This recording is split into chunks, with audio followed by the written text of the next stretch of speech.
So, everything going live. Yes, uh,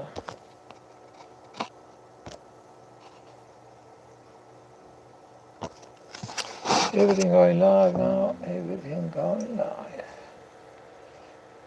Everything going live.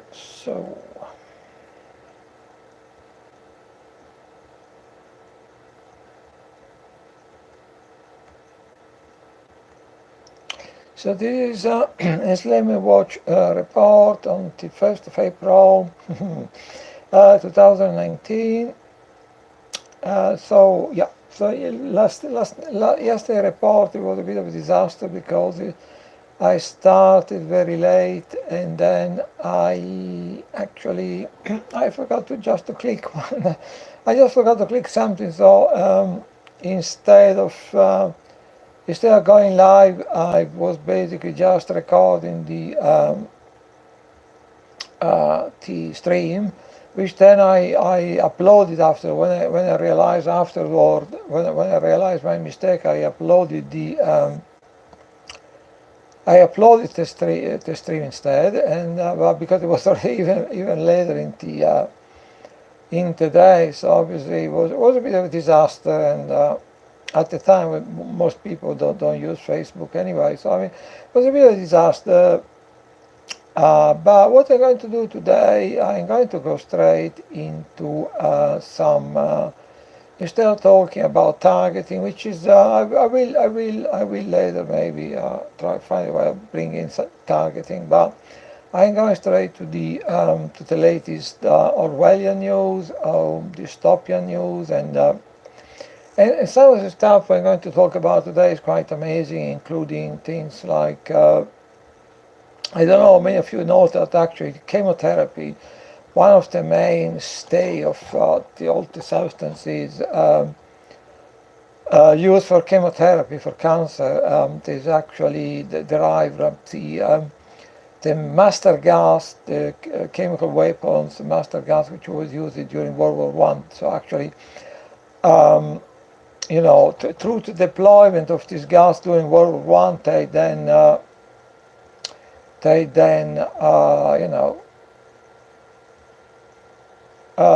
basically develop most of this chemotherapy material, which is it is all of evidence that is actually far from. So I mean, it's mind blowing. There is all of evidence that far from healing people, chemotherapy for cancer is actually killing people. And actually, some of the substances that they use for chemotherapy are actually extremely cancerogenic. So I mean, if you get cancer, if you get cancer, you get like radiation therapy, then you get chemotherapy, you survive. It does not because of this murderous treatment, it's because of the resilience of the human body, of the human spirits. because like, but yeah, I think some of the treatment, radiation therapy, chemotherapy are actually totally lethal. So then you move into the realm of science and history and news. You realize that it's not just a question of fake news. Fake news are sitting on top of a big, construction of fake science and fake history. So most of the stuff is all fake and it's basically used to victimize ordinary people. But enough of that. Let's see if I can get to the. So actually, there's something I was showing actually. Something I was showing after actually.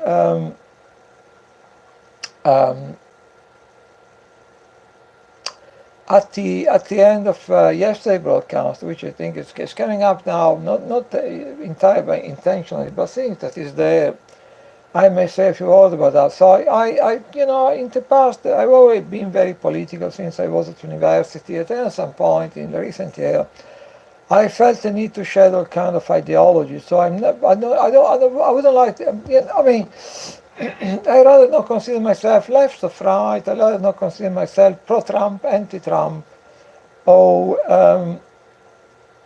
or pro-Brexit, anti-Brexit, or I just give people the facts, and most, in fact, in many cases, quite damning fact about the manipulation of history, the manipulation of science, the manipulation of the social narrative. And then people can make up their mind themselves. I try always to be totally rational, not to go into crazy conspiracy theories, not to be partisan. I try not to be partisan. I try to give you the fact. People still, there's still people, a lot of people, maybe desperate people, desperate in need to believe in something, which have to believe Trump is going to drain the swamp, which is, I mean, how preposterous that is. And I never been engaging in Trump bashing. I always been saying that the whole Russiagate thing is a total pile of bullshit. But if you look at the stuff this guy is doing, so I mean, if you look at talk about the Trump family, the Rothschild family being bad together. I mean, before married this lovely creature, Jared Kushner, Ivanka was dating Nat Rothschild. The daughter of this, the son of this lovely creature you see in the picture, which is a picture of Jacob Rothschild. So Ivanka was for 2 years in London. She was dating Nat Rothschild, and then maybe they found out that he was a bit up too much high up to the food chain for them, for the Trump family. So she had to settle for some poor man, Nat Rothschild, which is being Jared Kushner, going a bit down, lower her expectation, I suppose. She had to lower her expectation to marry Jared Kushner. This guy has been cutting tax to his peers, to billionaires. He's been engaged in all kind of warmongering, regime change, supporting the genocide against the Palestinian people in the Middle East. I mean, supporting the genocide in Yemen. I mean, increasing the deployments, the secret deployment of U.S. troops all over the world. Something people don't hear very much about. So basically, this guy was in bed with Russian oligarchs, with the New Jersey mafia, with Jeffrey Epstein, frequent visitor to Lolita Island. So if you think this guy is going to, you're so desperate to believe in something that you believe this guy is going to drain the swamp, I would say, good luck to you. I mean, it would be nice somewhere to drain the swamp. I think it's pretty unlikely, but hey, good luck. So another picture is saying, I was actually not planning to get into this, but I got up a scene, a screen, and then there was this picture says, I cannot say a few words about this. So, there's a lovely picture basically of, they say a picture of this is worth 1,000 words. So there's a picture now, Jacob Rothschild, as a puppeteer. Then there's a little Trump there being manipulating every possible way, pulling the string up and down. Enjoy, but what is quite interesting also the caption there, enjoy the new show, right? So the new show being all this bullshit about a smoke screen, about Russiagate and Trump again versus the deep state, all this kind of nonsense, And then, then you have the whole show, you have you have Barack Obama, his family was working for the CIA for several generations. His mother, I recommend people to read way more than The Manufacture of a President, when you can get all the details about the history of the relationship between the Obama family, or it's actually more like his mother, Obama mother family, with the CIA going back several generations, and so you have the whole show, Obama versus the deep state, Obama struggling to give everyone health care, all this kind of nonsense, Obama versus the deep state, that's the whole show. And now we have a new show with Russiagate, just an obfuscation and a smoke screen to prevent people from realizing what Trump is actually doing and what is going on with the deep state. So, so the caption there say, enjoy the new show, right? Drain the swamp, Trump versus the deep state, that's the new show. Okay, so let's get rid of the lovely picture and see if we can get to the news, some of the unbelievable, crazy news we are dealing with. So, the news, so let's increase a bit the fonts. Watch Russian special forces. Watch Russian special forces take hallucination-inducing shield into action. So that is mildly interesting in terms of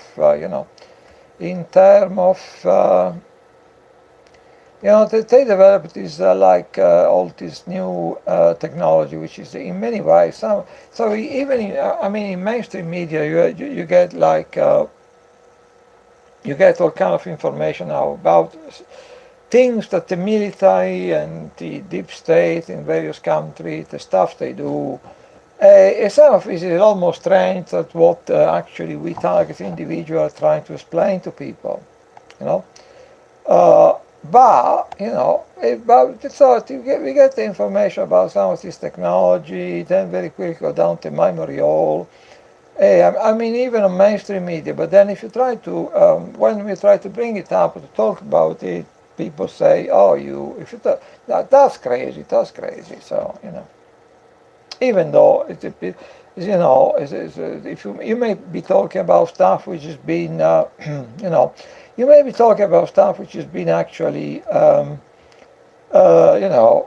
confirmed on mainstream media,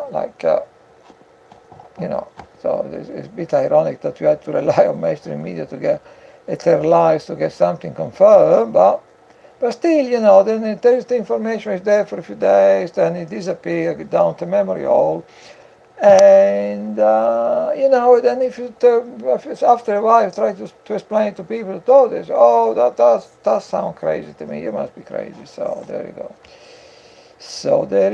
So we have all these technologies. So basically, Russian special forces take hallucination-inducing shield, which you can still see there on the left. There's one interesting one is that's quite disturbing actually. Is part of the body count of everyone trying to do something which goes against the big pharma and the medical establishments that are representing a threat to their power, to their wealth, and to their money. So there has been so many people dying in relationship with trying to debunk all the lies of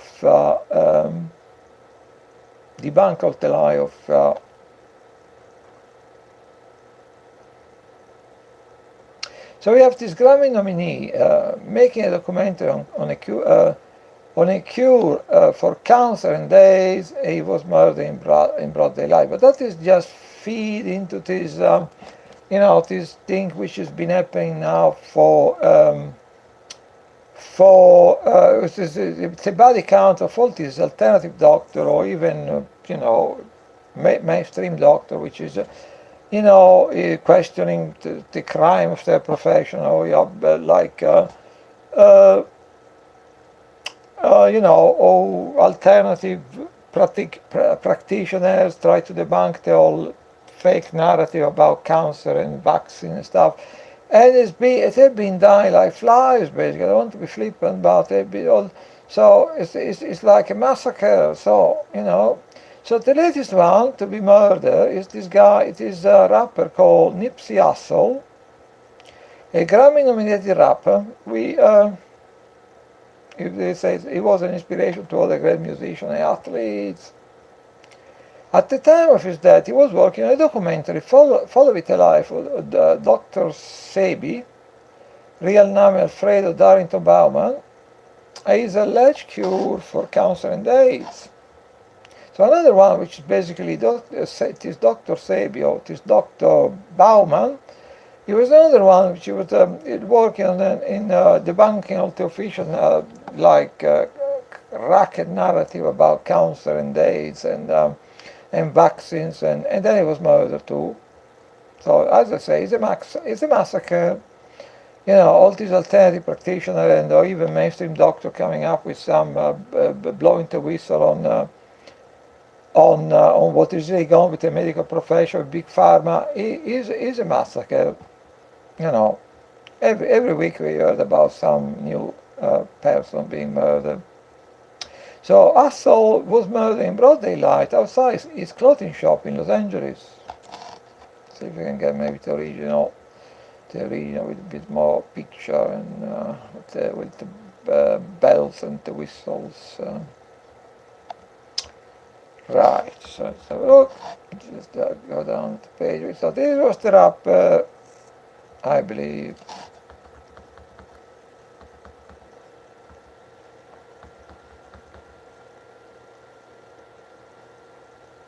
Now many people are coming forward to allege that this documentary about cancer and AIDS was AIDS, which is, probably been created in some Frankenstein laboratory in Fort Detrick or in Porton Down or something, But,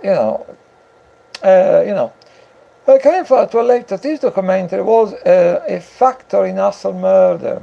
According to Avi, the documentary, which followed the 1985 court case in which Dr. Sebi proved he had a cure for AIDS. So the documentary this rapper was trying to make allegedly contained evidence that the government assisted in the assassination of Dr. Sebi. Okay.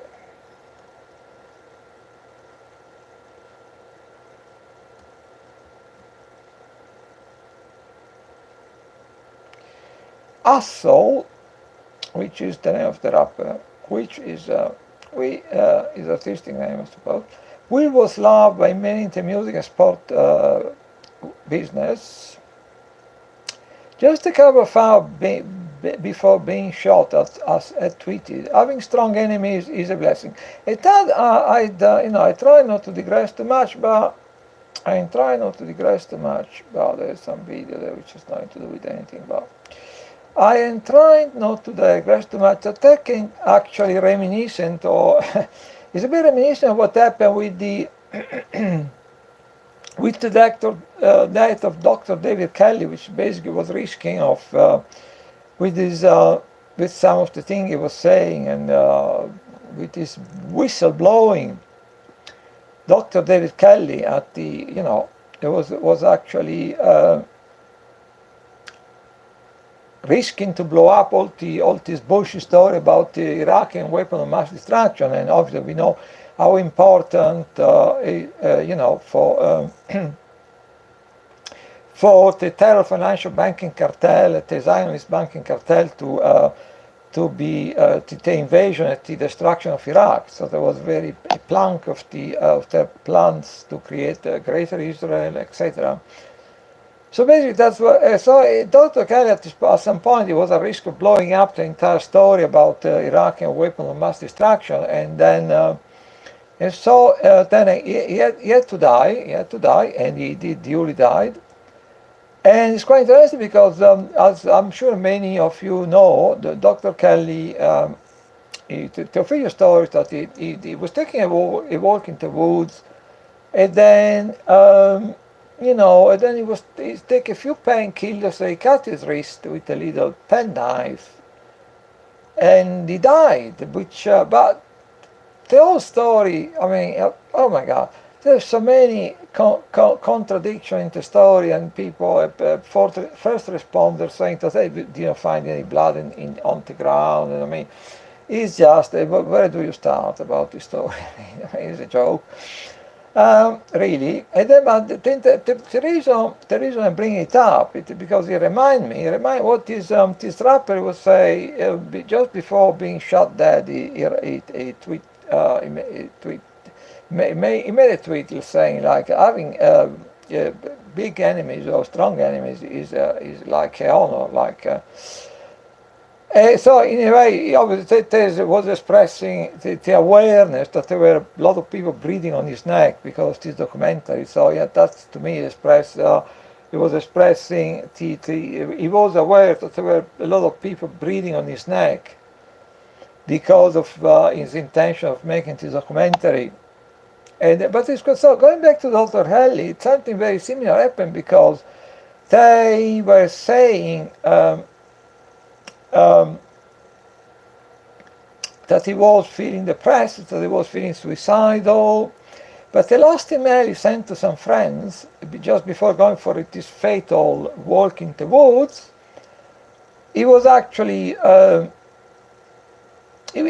saying something similar. He was saying, I can feel there's forces around me, like conspiring and plotting in the darkness. That's what he said in the last email. Is about, but I'm going to fight on. I'm going to fight them. That's what he said. So does it sound to you like that he wrote this email just before going out for this last fatal walk in the woods? So does it sound to you like a message of someone which is depressed or intent to take his own life? I mean, there is all this dark forcing around me, working and plotting by I'm going to keep fighting and fighting them, does it sound to you like a suicide message? You say you wanted to fight the fuckers. So I mean, so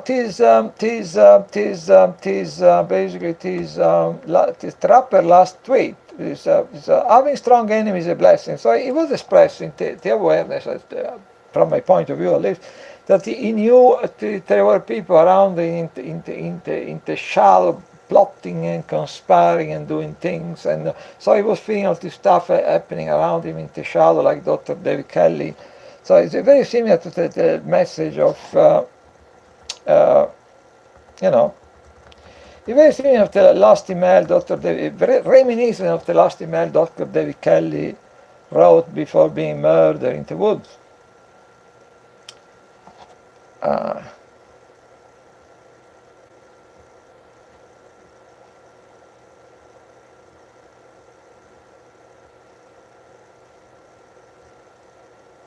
And then there is something else, that the Free Thought Project found a post on Facebook that also hinted at the fact that people may be coming after Russell for his work. Protecting Nipsey is the name of the rapper.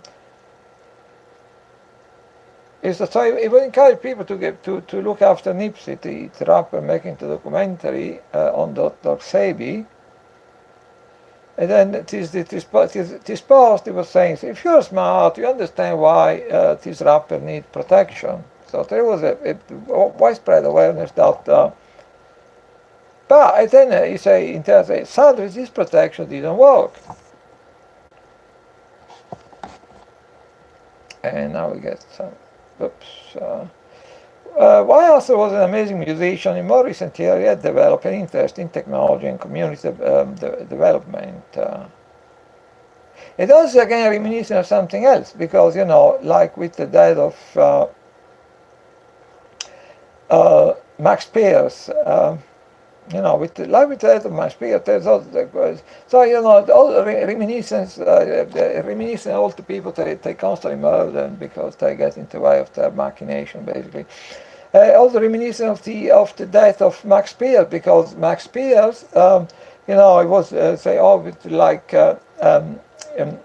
was this actually it is very good the independent article which I shown yesterday where the Independent, not the Conspiracy Weekly, was pointing out that there were a lot of dodgy stuff happening around the death of Max Pierce, which actually the British government refused to investigate. But similarly, Max Pierce, he was known for many years to be a conspiracy theorist, but he's like just before dying, he was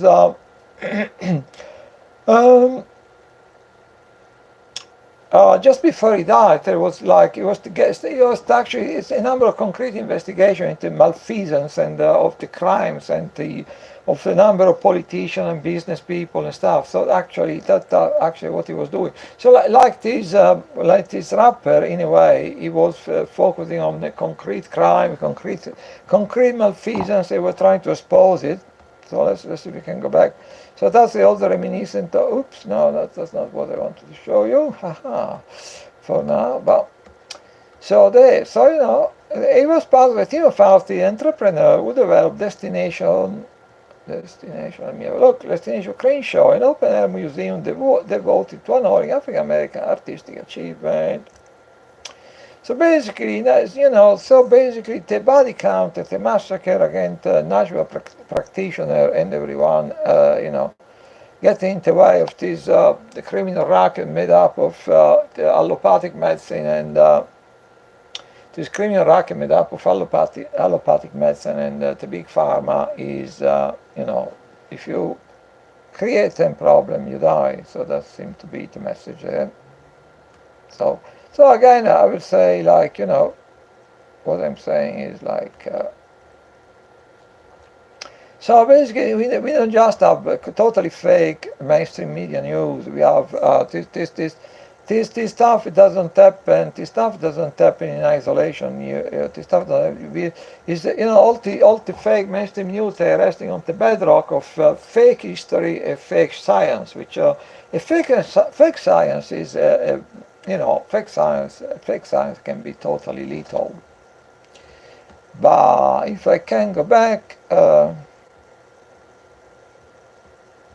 look.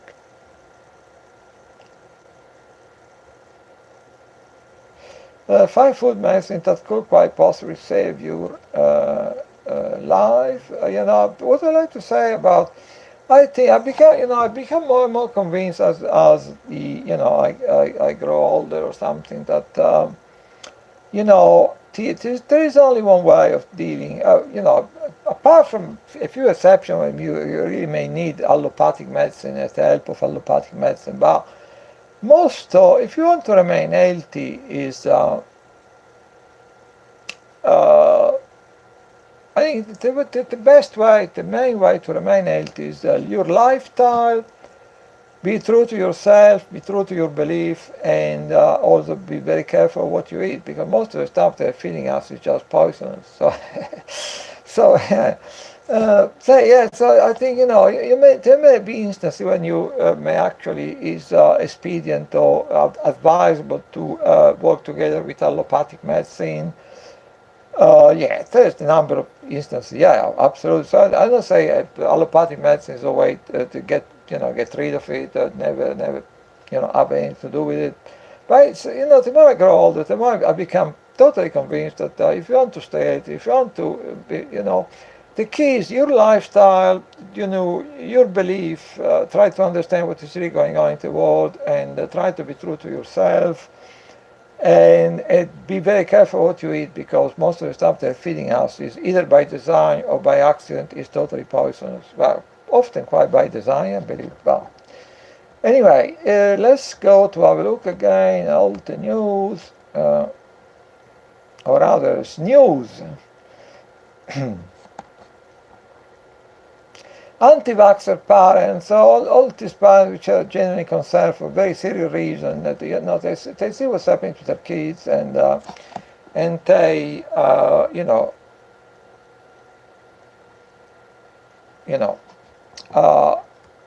this is not conspiracy theories. There are people who see what's happening to their kids after they get vaccinated. Often the thing is actually life-changing. This vaccination is bringing about life-changing change in their kids. And so there's no conspiracy theories. They're concerned citizens, concerned about their family. They're being criminalized. They're being criminalized while Big Pharma is making a huge amount of free money from making these vaccines. I'm not saying that they're all, I don't want to, paint everything with the same brush. Say all these vaccines are totally useless or poisonous, which some people think that, but I'm not going to say that. But some of them can have really detrimental effect on children, on particularly vulnerable people. We have the story of the Gulf War syndrome, when they, when there is this soldiers going to the Gulf War, to Iraq. They were given up to 50 different vaccinations. I mean, I think that it's, I want to jump to conclusion, but it looks like they were using them. They were, I don't want to jump to conclusion, but it looked a bit like they were using the soldiers as guinea pigs to test all these new poisons they were developing, including maybe even for biological warfare. So I don't want to jump to conclusions. So at the end, when these people were coming back, they were a total, mess. So, so we know about so the crime of allopathic medicine, let's say, and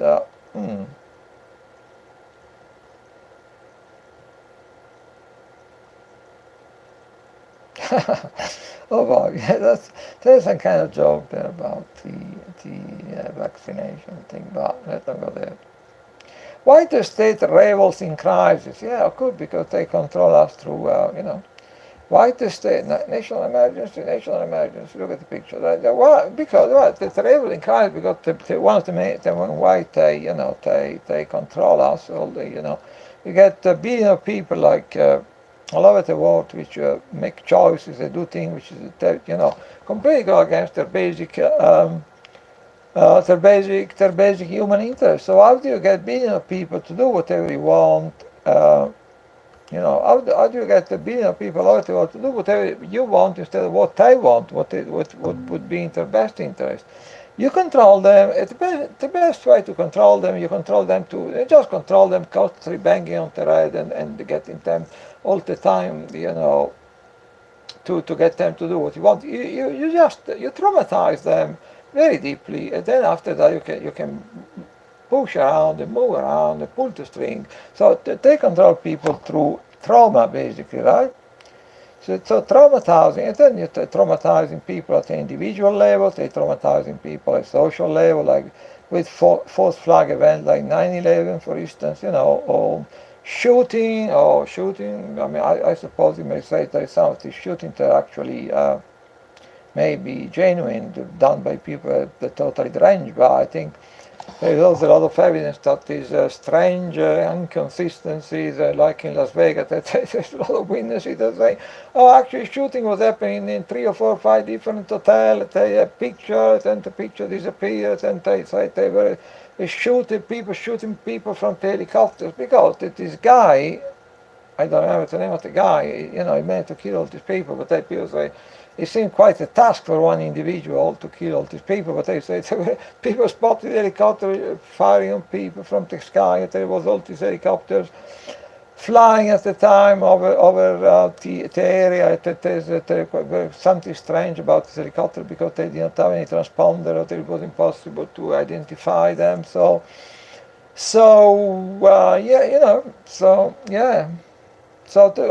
which way they control people? Deep trauma. Once you deep traumatize people with deep trauma, then you can very easily. There's a quotation that just staring on me, just in front of me, by H.L. Mencken. The whole aim of practical politics is to keep the populace alarmed, hence clamorous to be led to safety by an endless series of goblins, most of them imaginaries. So there you go.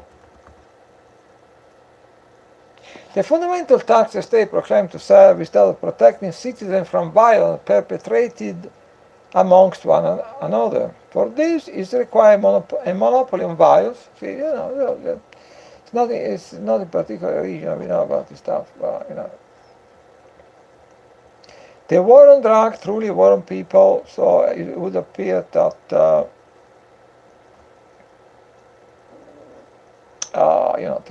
war on drugs, truly war on people.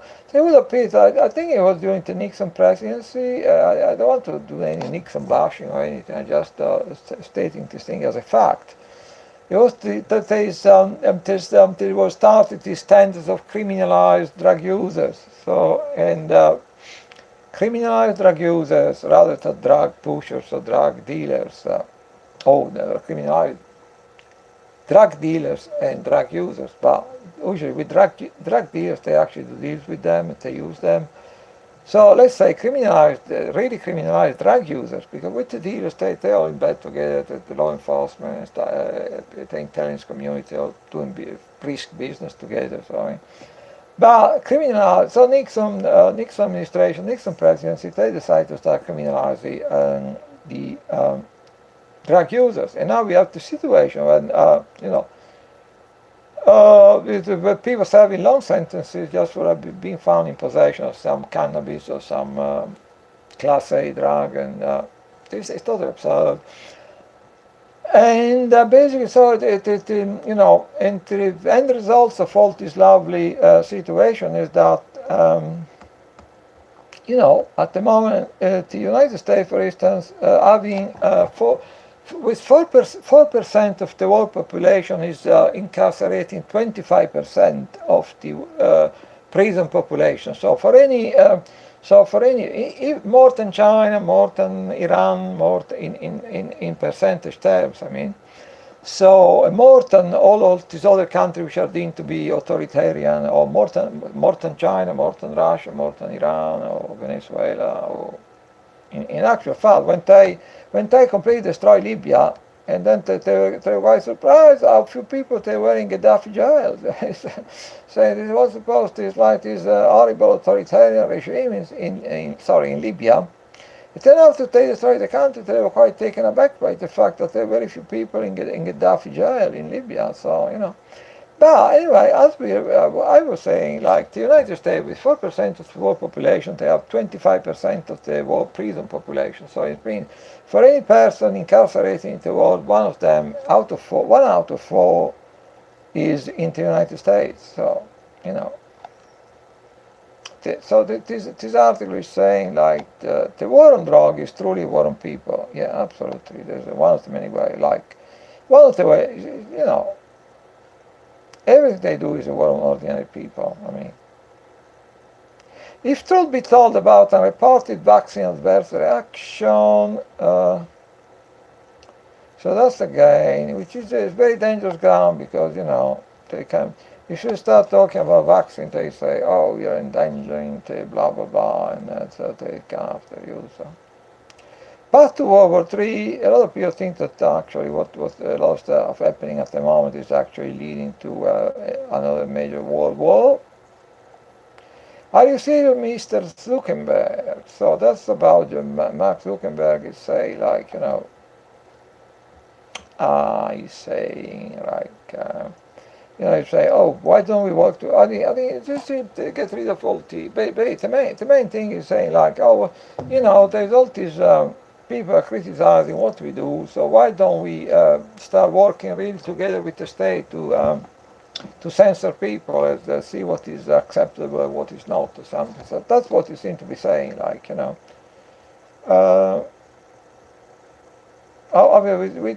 with major social networks, there's already this tension of trying to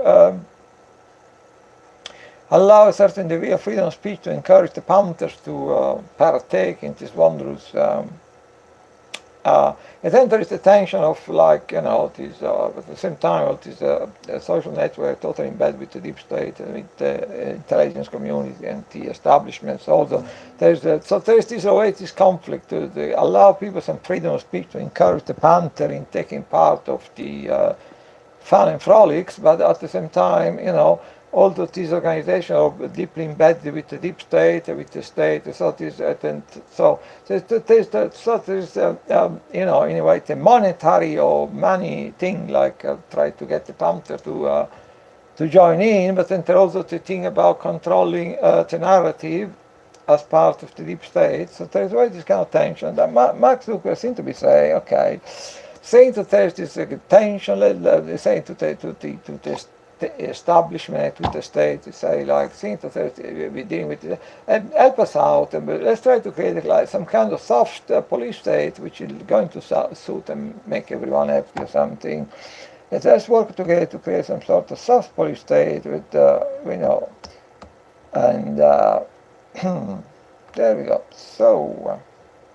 So Pentagon audit evidence proving $21 trillion missing. That's the whole story. I think the figure was to actually there was the same situation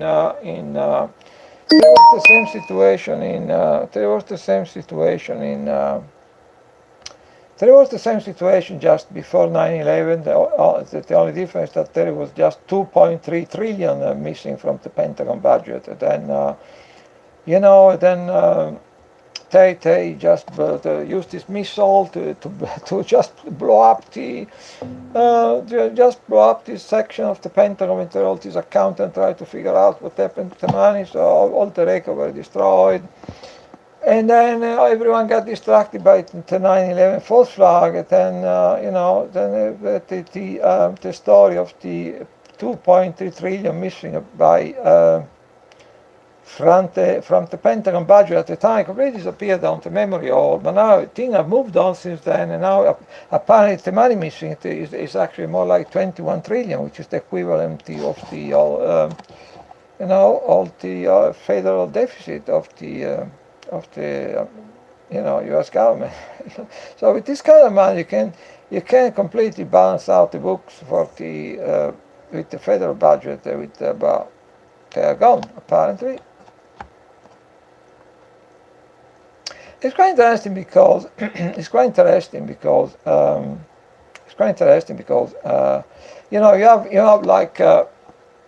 have the Russia. I mean, spending. You say the Pentagon is spending for defense, so-called, 20 times as much as Russia government is spending on defense. But it would appear that in many sectors, the Russian have the best weapon system actually.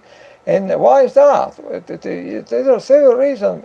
One of the reasons is that the Pentagon budget since 9/11 has been. Most of the Pentagon budget is being squandered to fight war for the state of Israel. That's what we're talking. Trillion, Iraq war, Afghanistan, sponsoring the subversion in Syria to create greater Israel. So I mean, trillion of dollars spent to fight war for the state of Israel. So that's one of the reasons. The second reason is, this completely incestuous relationship between the Pentagon and the five sisters, defense sisters like Boeing, Lockheed Martin, Northrop Grumman, and Raytheon and the Rand Corporation. So I mean, so it's like they're all in bed together. They all like feeling the pocket together, because then the Pentagon official, after they leave office, or leave service, they go to get on the board of this corporation. So revolving door, absolutely. So instead of being like any kind of accounting based on integrity, is all based on corporate welfare for Lockheed Martin, for Boeing. And so then that's the way other $1 trillion get completely squandered. So if you wonder why with the Pentagon spending 20 times more time than the Russian government on defense, the Russian weapon systems are actually in many cases superior, vastly superior to the. Because you have all these trillions squandered to fight war for the state of Israel, and then you have this relationship between the Pentagon and the five defense systems, Lockheed Martin, Boeing, which is totally incestuous. Basically, it's all based on corruption, corporate welfare corruption. So most of the money, the budget of the Pentagon is 20 times more to the Russian DoD, but most of the money get stolen or squandered. So or spent to fight war for the state of Israel. So that's why, in a way, that's and see what you have there. Syria, is U.S. fighting assets or liquidated assets in Syria? What it means is U.S. in Syria fighting assets, all think that The terrorists they sponsor, they're being wiped out mainly by Russia, so they're trying to move them somewhere else because all these drug crazed terrorists, they're valuable assets. We have plenty of evidence of these things that as soon as things get a bit, difficult, they move them somewhere else. So we have the Afghanistan war, which allegedly in 2001, which allegedly was fought to fight and destroy Al-Qaeda in Afghanistan. And then when they got all these people rounded up in a locality called Bora Bora, obviously the US at the time they had complete control of the airspace, and they basically allowed them to flee into the mountains. This long column of vehicles, and the US didn't bomb them, they didn't do anything, because all these people, we can go back to the first, when there was the Mujahideen fighting Russia in the 70s. Hey, all the people, they all assets, they have all been trained by the CIA, they all been bankrolled, and they even are giving them wages and giving them a lot of intelligence, and so they are all assets. And so as soon as they, particularly with the leaders and with the organizer of these terrorists, they immediately try to. And then all the same thing happened in former Yugoslavia, when they were arming and training these terrorists, operating in Bosnia, operating in Sarajevo, around Sarajevo. So basically, it is the long story of the Anglo-Zionist empire, the relationship with sponsoring terrorism and using terrorism as a political tool, as a foreign policy tool. So, still we have the same thing happening at the moment in Syria. ISIS has been defeated mainly by, to be honest with you, by Russia. Because without Russia, we're probably having a caliphate in Syria, or maybe 5 or 6 different caliphates fighting each other, like in Libya. But when the article is from the excellent Tony Cartarucci, by the way, which is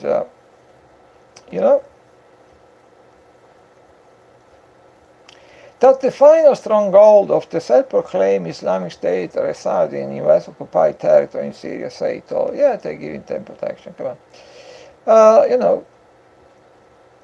From the US Defense Intelligence Agency, DIA, memos dating back to 2012, nothing effort to create a Salafist Islamic Principality state in eastern Syria. So, it's probably go back to the Anglo-British Zionist empire, probably the fact that they've been using terrorism, it's probably going to go back 200 or 300 years at least, the fact that they've been using terrorism as a tool of foreign policy and imperialism. I mean, at the time of Nasser in Egypt, they were using, I think, but single-handed they created the Muslim Brotherhood to fight Nasser, which was a nationalist leader. So you find the same pattern in all these countries like Syria, Libya, Egypt under Nasser. They were trying to, nationalist leaders tried to serve the interest of their own people. They were trying to unleash against them all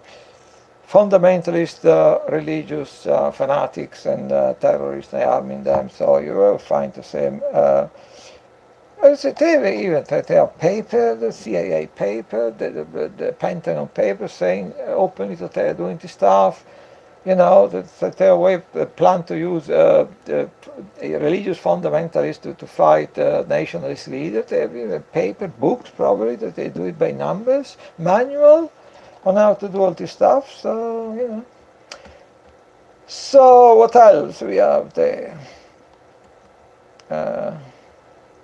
Okay, this is global research, which is quite global research, well regarded, Zero Hedge and global research, but via Zero Hedge and global research, DoD in the US ordered $250 million worth of gas masks.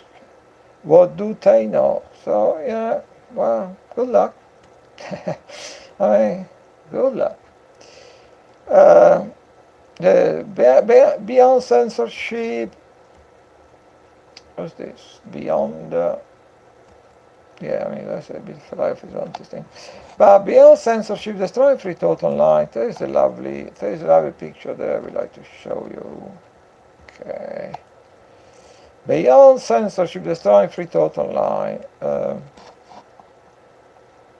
And as you can see, Brick Brother is watching you, 1984, The Brave New World, which was, the books by Aldous Huxley.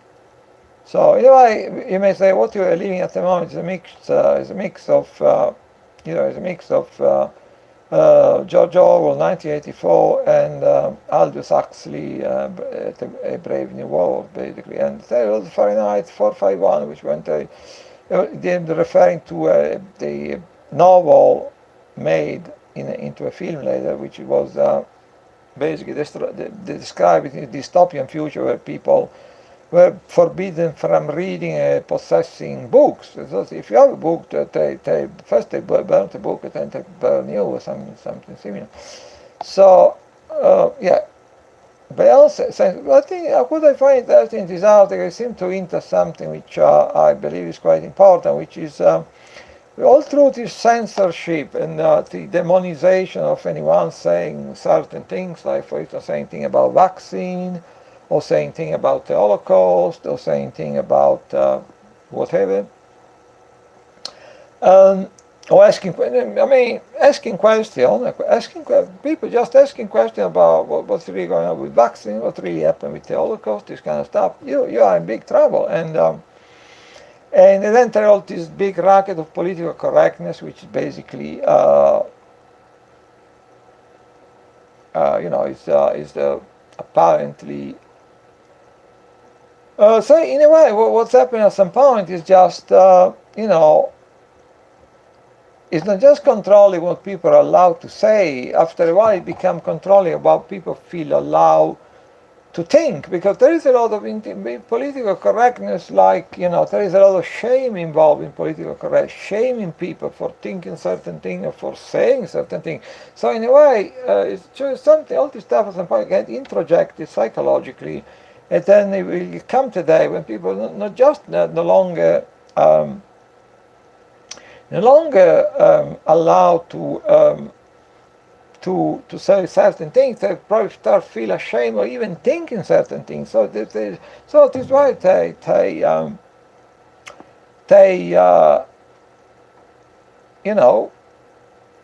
they control what people think, which is what they do most of the time anyway.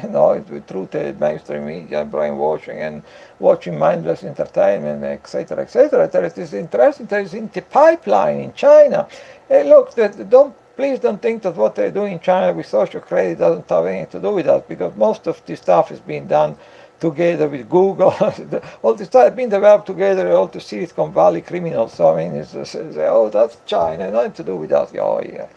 It's coming. We have evidence. I don't want to go into all that, but there is already evidence that is something similar to the social credit system in China is already coming to us in various different forms. So I mean, but I just don't have the time to go into all that. But I don't want to digress too much. But so basically, talking about controlling the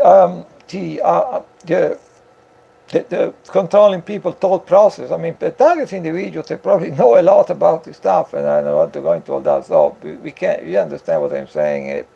We know what we are saying about on this subject. But anyway, even without going into the realm of targeting, basically, I mean, there's on the pipeline in China some system whereby they're planning to give workers helmet which can read like brainwaves. So they hence able to determine if the workers are having positive thought about their job or negative thought about their job. So talk about controlling. It's all coming to a town near you. It may take 5 years, it may take 10 years, it may take 20 years.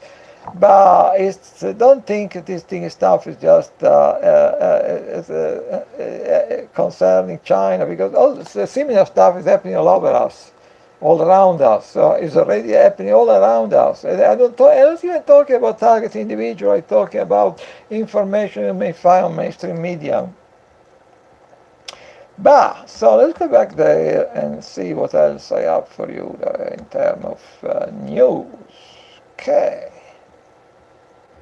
Okay, there is an article by Max Egan, which I believe it published on, let's look at the original, which is published originally on the Public Intelligence blog, founded by the excellent, admirable Robert Steele Aviva.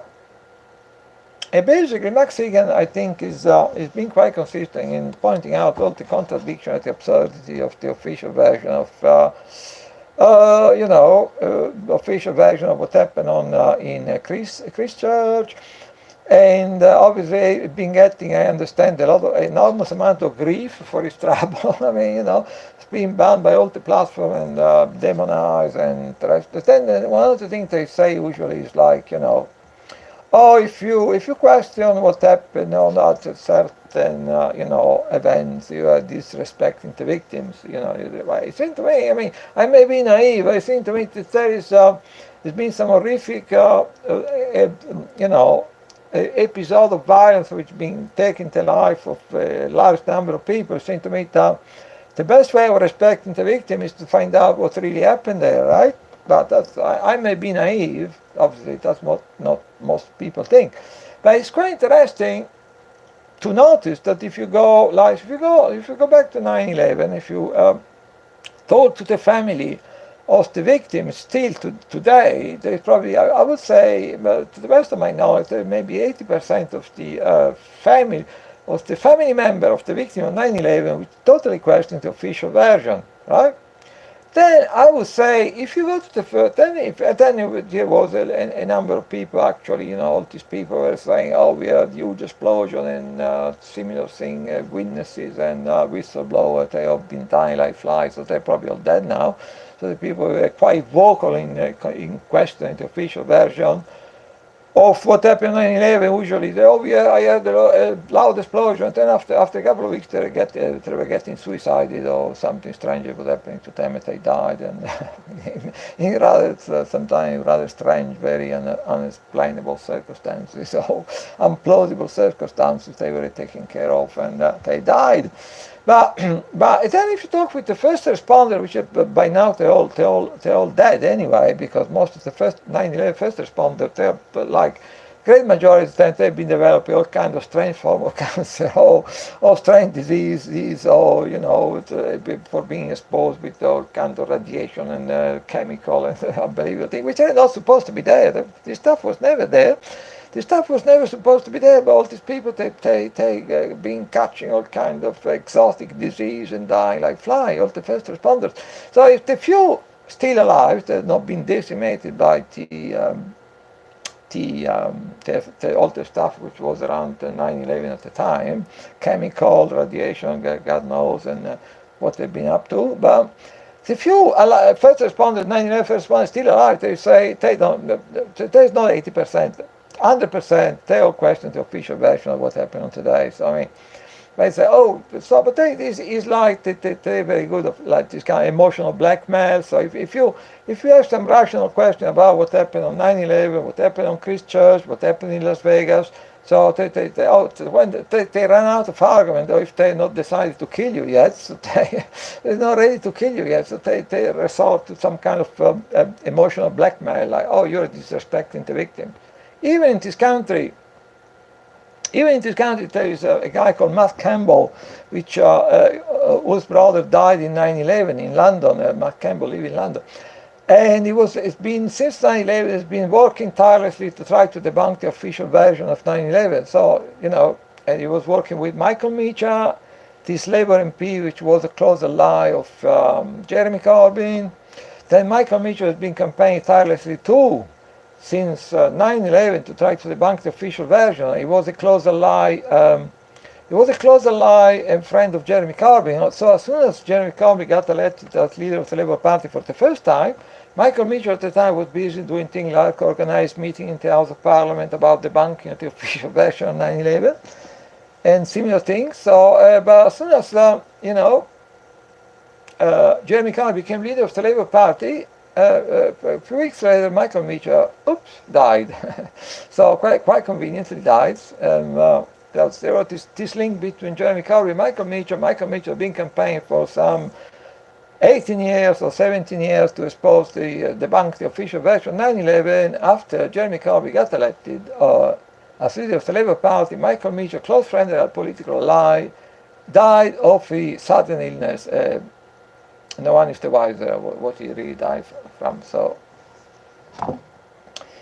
this guy, which I greatly admire, Max Egan, because he's sticking his neck above the parapet, and is probably going to get a lot of grief for saying the thing he's saying, but pointing out all the absurdity of the official version of as per usual.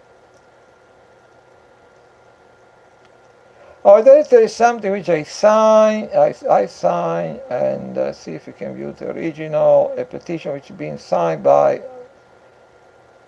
400 people. They say ban the remote attacks on the human nervous system. So now we're getting into targeted territory, and I signed this 400 signatures. I signed this petition some time ago, a petition to the European Parliament. It makes some example. One could easily put drivers to sleep by pulsing microwaves into the simple sleep frequencies up to 4 hours. Or with more sophisticated pulsing, one could also stop a person heartbeat and make him or her die without leaving any evidence of a committed murder. That's all true. I know a lot of people out there, they say, oh, this is all crazy. But, there is so much evidence, but I just don't have time to go into all that,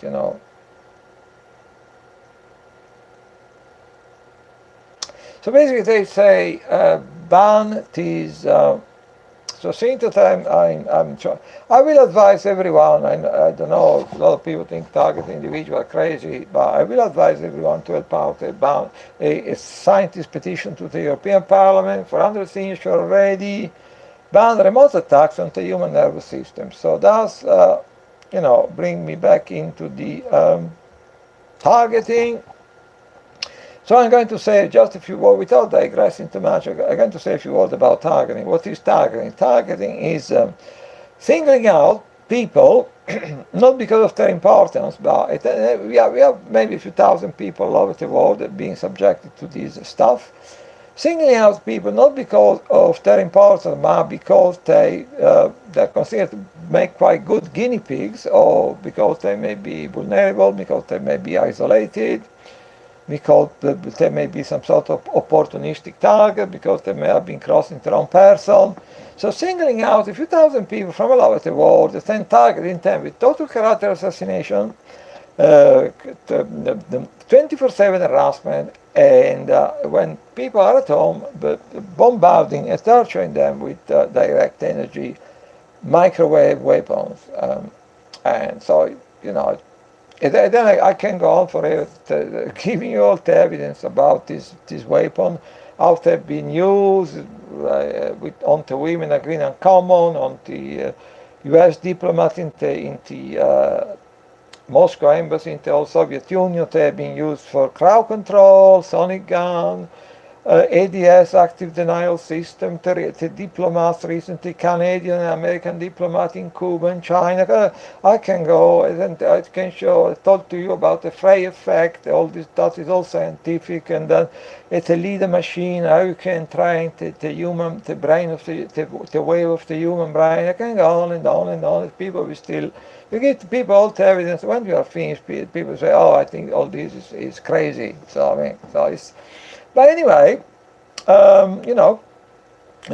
character assassination, constant harassment, and torturing people with microwave.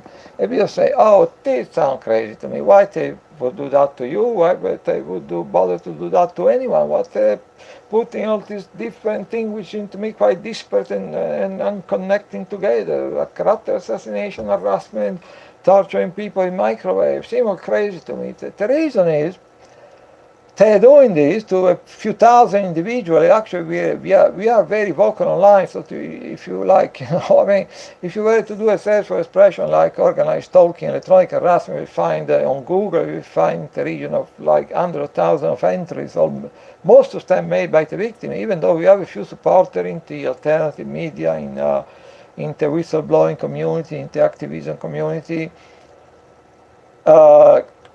But, why they're doing this? They're doing this because it's like we know that wherever there is any new technology or new technique they can think they can use to weaponize, either for military purposes or for controlling the population, they just go for it. Everything they have any interfere, new technology or new technique can be used to either for weaponize for military purposes or weaponize to control the population. They just go for it. And further evidence is the fact that not many people know that in the U.S. patent office, when they go to patent a new invention, basically there is a separate office that is screening all these different applications for a patent. And as soon as they see something which can be used for military purposes, strategic purposes, or even possibly social control, the patent will immediately get taken over by the Pentagon, by the intelligence community. It's go completely dark. You're never going to get any other information about this technology ever after. So. And then there's a few people who made studies and researching and make a huge amount of freedom of information requests. And then found out in the end, basically, that basically there are up to 6,000 of these patents since maybe the end of World War II that have been completely withdrawn from sight, completely taken over by the military intelligence community, and completely gone black, gone dark. No one has ever heard about them ever after. So again, going back, character assassination, constant harassment, electromagnetic torture. Why they're doing this? It sounds crazy to me. Why they're doing it? I don't believe it. Why? Because that's a totally different way they can try to control the population. To control the population, particularly to control the population of the group of people which are involved in activism, political activists, whistleblower. This is to suppress, to control people. These three elements: character assassination, constant harassment, and torturing people in microwave, is perfect. Is perfect to completely control the population, through fear. It may happen to them. To completely control and suppress the life of political active whistleblowers. Yeah, so it's perfect. The only thing that is totally perfect is the perfect system of social control. Also vis-a-vis of activists, political activists and whistleblowers. It's the perfect system of social control. It's that simple. And what is happening at the moment is that they're trying, they're testing this system on maybe many thousands of people in this country, the United Kingdom, in the United States, Australia, New Zealand, France, Germany. But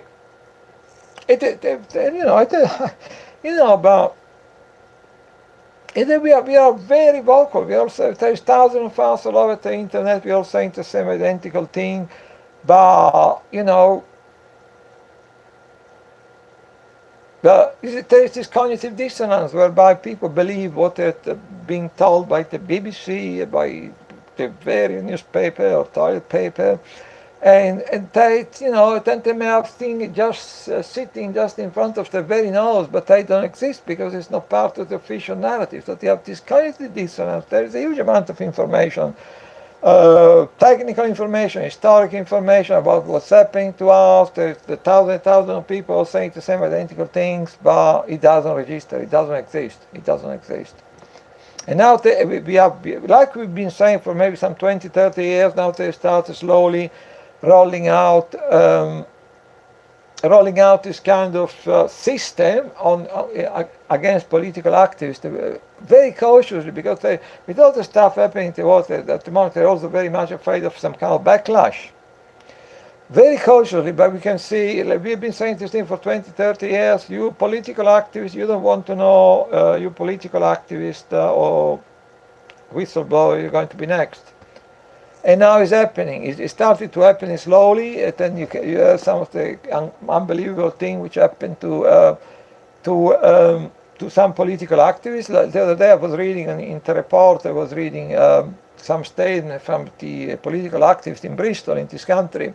You know, that was the thing this person was saying about the way he was being targeted by the law enforcement, by the police, was being singled out with the help of the local population, was sounding exactly like what most targeted individuals are saying about what's happening to them. But this was not a targeted individual. This probably I'm sure never heard about targeted individuals. So us, or what we are saying online, it is just describing his own experience in Bristol, as the way he was being singled out by the police, as the way the police were enlisting the help of the local population to harass him.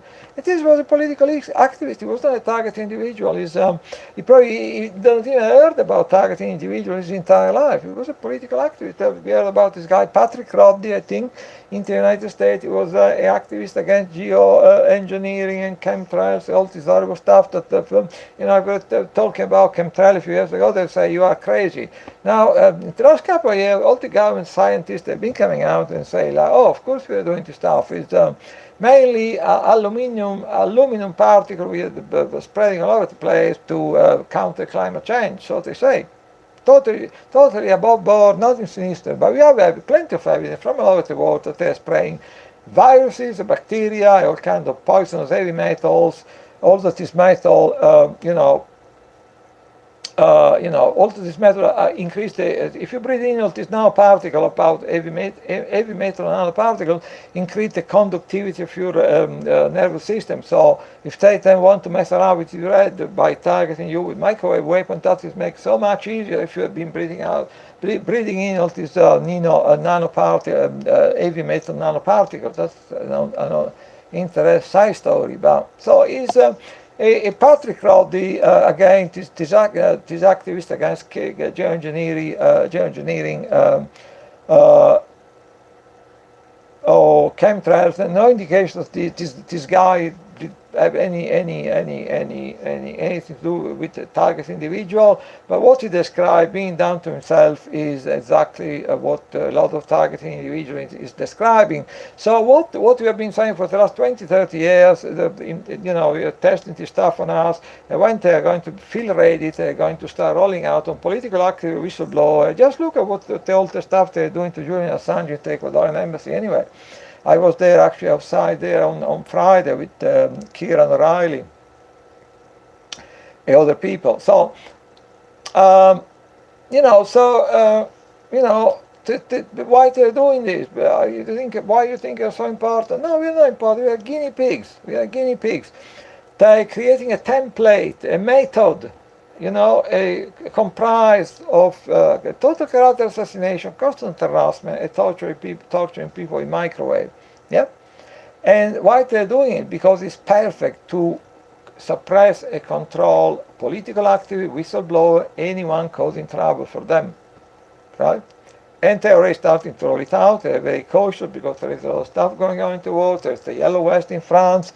People are really pissed off about being messed around, so they're quite cautious. They starting to roll out all these kind of systems to suppress people very cautiously, because there are also a lot of angry people all over the world, so they're very cautiously. But if they at one point they were to feel able to start rolling out these kind of programs on a large scale, that will probably the end of any kind of freedom for the human race. That's what I'm saying. Okay, let's go back a bit and see if I have any other news for you. So I will advise everyone to sign this petition is to the European Parliament for 100 signature about remote attacks on the human nervous system. Right? Pretty straightforward concept.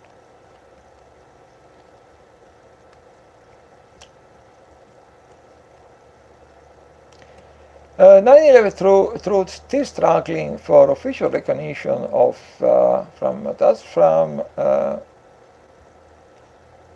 of known facts. So to say, this is for Paul Tex and Paul Craig Roberts.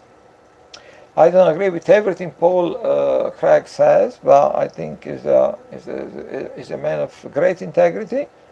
He is a man of great intellectual integrity. He was he used to be a undersecretary of, I think, for the Treasury, U.S. Treasury in the U.S.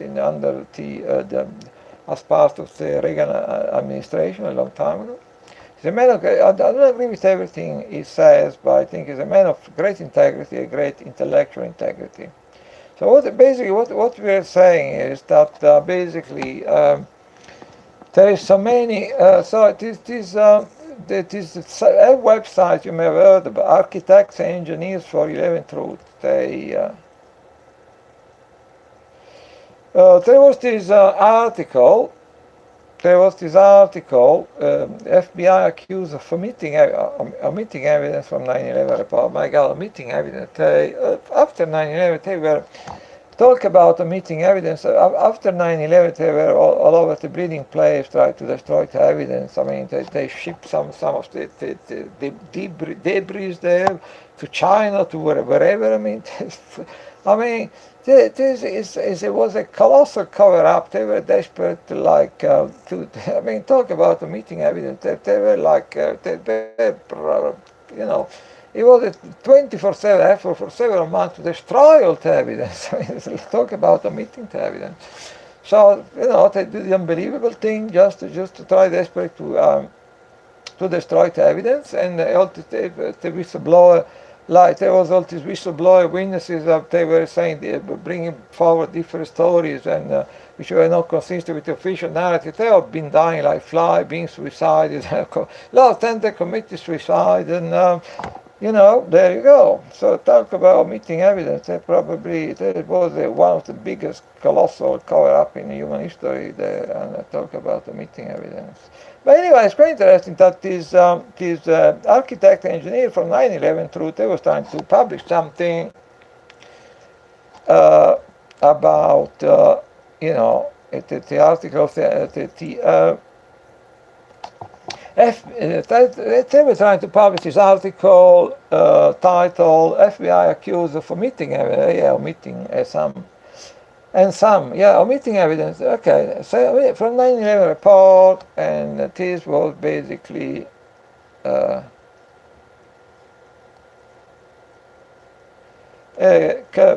Courthouse News, Young's article for his fair, accurate coverage 9/11 lawsuit. So there's this, obviously, there's this, architect, engineer for 9/11 Truth, and Richard Gage, and they're trying to bring forward this lawsuit to try again to bring to light facts that are actually fairly uncontroversial and being proved many times in different. Obviously, getting obstructed every single interest away, as you would expect. And let's see if I have any more news for you. I met Richard Gage on one occasion, and I met Richard Gage, and I was trying to get in some. There was a meeting at the Baptist Church in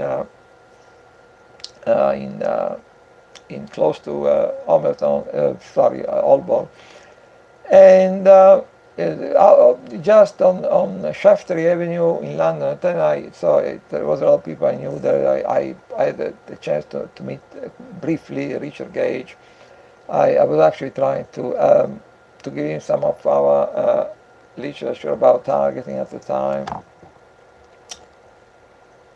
and that was a few years ago.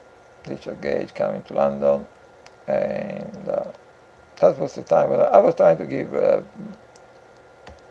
literature about targeting to everyone. So let's have a look.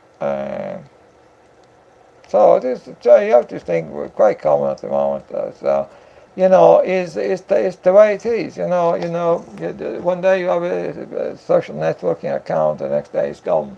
So are you trying to publish something which is actually morally and intellectually, inspired by great some information which is actually inspired by great moral intellectual integrity? All of a sudden, no, this go against community standards. I think it's the same thing. Like, community standards sound really grand, some really like, is looking after the interest of the people of the community. This goes against the community standards. Sound really grand. It's not like we are to like censor the crime of and for the evil bankers, like screwing up most of the 8 billion of the world population. When it goes against community standards, sound really grand. Sound like, we are trying to look after the interest of the small people, the ordinary people. Not after the interest of this handful of pedophile criminal bankers. No, it's the socials go against community standards. Looks like something like looking after the poor little people. Don't startle the sheep. don't upset the poor little people with the truth or something. Right. Okay. Okay. There's some. Ireland vote to ban Israeli goods. That's very good news. Ireland vote about Israeli good news. So try to do something to prevent the genocide against the Palestinian people. So that's quite good news. In spite of a lot of pressure and stuff and things going on in the last few weeks, the Ireland Parliament decided to ban Israeli goods for good, hopefully. Ecuador ambassador tell us saying to shut up. I covered this article at length, and there was an article on Consortium News by Cassandra Fairbanks. I covered this article at length. I was actually it's basically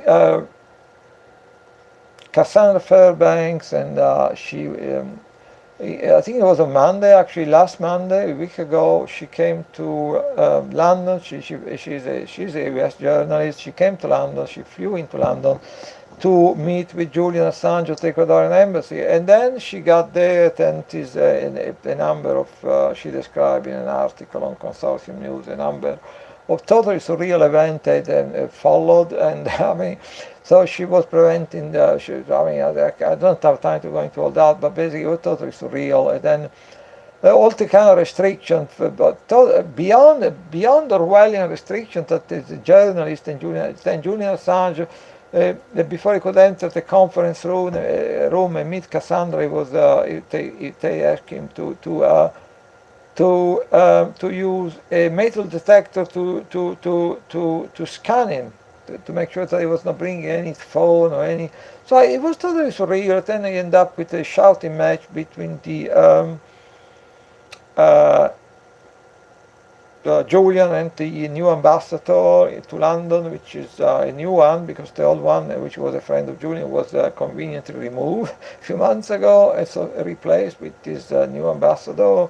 So you end up with a flaming row, shouting match between Julian and the ambassador, with Julian having enough of this restriction to his ability to meet people, to communicate with people, which seems to be getting worse every day. So yeah, I don't want to start digressing. I spent quite a long time on one of the previous reports, reading going through the main point of what happened to Cassandra and to Julian on last Monday. So then again on Friday, myself with a few friends, we went to the Ecuadorian embassy to support Julian. And then we met with Kieran O'Reilly, which is holding for months has been holding a 24/7 vigil outside the embassy, and but we thought there was going to be a lot of people there. Unfortunately, there was not that many. But yeah, so that's I will advise people to look for the original article by Cassandra Fairbanks about the strange going on at the London Ecuadorian embassy, and all the abuse being inflicted on Julian Assange. But there is stuff that I've been describing at length in previous reports. But basically, you may say that the new Ecuadorian government, presided by Lenin Moreno, is victimizing Julian Assange in the most horrific way. But even before victimizing Julian Assange, is victimizing the Ecuadorian people, because is implementing a policy of austerity and privatization, which is pushing millions of Ecuadorian people into abject poverty, is basically criminalizing and persecuting all his political opponents, like Emmanuel Correa, the guy who granted Julian asylum. He had to flee the country because he was criticizing the new course of the Ecuadorian government. He was then appointed the new president, Emmanuel Moreno. When some Ecuadorian politician criticized his policy, he tried to set them up, working together with the judiciary with some fake corruption charges. So the former president had to flee the country. His own vice president, Lenin Moreno, vice president, which ran on the same ticket, he was elected on the same ticket, he got the same treatment, and now he's in jail. He was on, last time I heard about him, he was on hunger strike. He was close to death, this close to death. So Lenin Moreno is victimizing Julian Assange, but Lenin Moreno, even before victimizing Julian Assange, is really victimizing the Ecuadorian people in the most horrific way, with austerity, with privatization, pushing a million more of Ecuadorian people into abject poverty, going after jailing his political opponents. So it's not just Julian Assange suffering at the hand of Lenin Moreno. So the new Ecuadorian president. So then, protest Westminster Abbey nuclear weapon celebration. So as I said in a post, so there is going to be some kind of warmongering celebration in Westminster Abbey on Friday, the 3rd of May this year. And as I said in a previous post on Facebook, I think that basically of all the different way the terror financial banking cartel, the establishment, the so-called elite, which is just a bunch of pervert, psychopath, and pedophile. They like to call themselves the elites, the worst possible way they can, they all the time working and scheming against ordinary people, to destroy them, to fleece them, to exploit them, to make them ill, to kill them, to exterminate them, so to cull them. So, but one of the most horrible ways in which they do that is starting a war. That's really the best way for them to screw ordinary people is to start a war. Then, if they have some problem controlling the situation, after the end of the war, they end up on top, completely controlling, making more money in the process, increasing their political control, their social control. So the war is perfect for them to screw up ordinary people. And then I would like to say a few words about this thing, like, which the glorification of war. There is so many Hollywood movie, books and programs, documentary, a lot of mainstream media, articles, glorifying war. I find that mostly infuriating and offensive.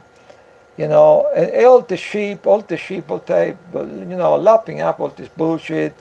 100,000 movie glorifying fucking war, I think, and then you need to be careful, because the moment they get an overdrive glorifying war, which something which seems to be happening at the moment, because they want to fuck you by starting a new one. So be careful when you consume all this mindless shit of film and books and the ceremony and the documentary glorifying war. Be careful, because when they get an overdrive glorifying war, it's because they plan to start a new one. So okay.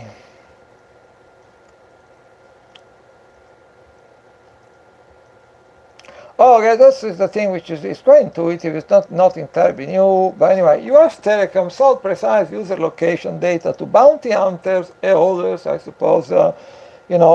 People, the credit recovering agency, all these creatures, lovely creatures, for years. So, but we know they were already spying with people on total abandonment by the end of World War II unit echelon program.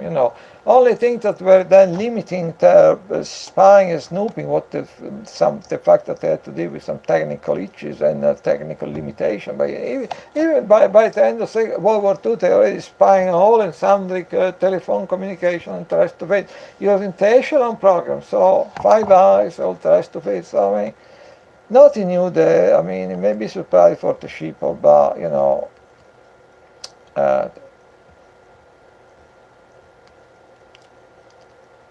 Chelsea Manning lawyer filed an appeal against detention. So apparently, Chelsea Manning in the latest months, she was feeling rather suicidal. Not that I give a shit, obviously.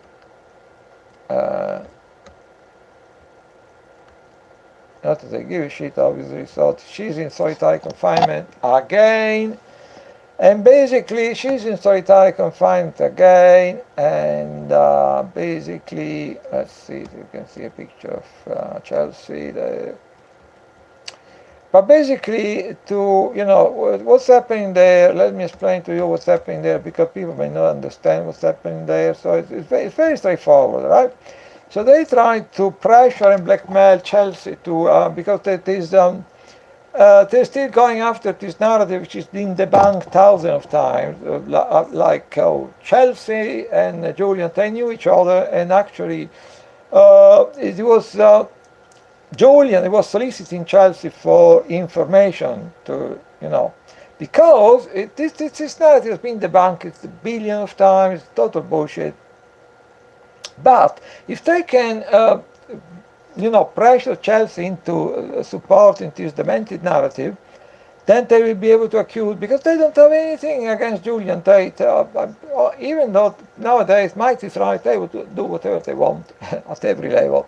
So they're not, but they don't have anything on Julian. He's a journalist, right?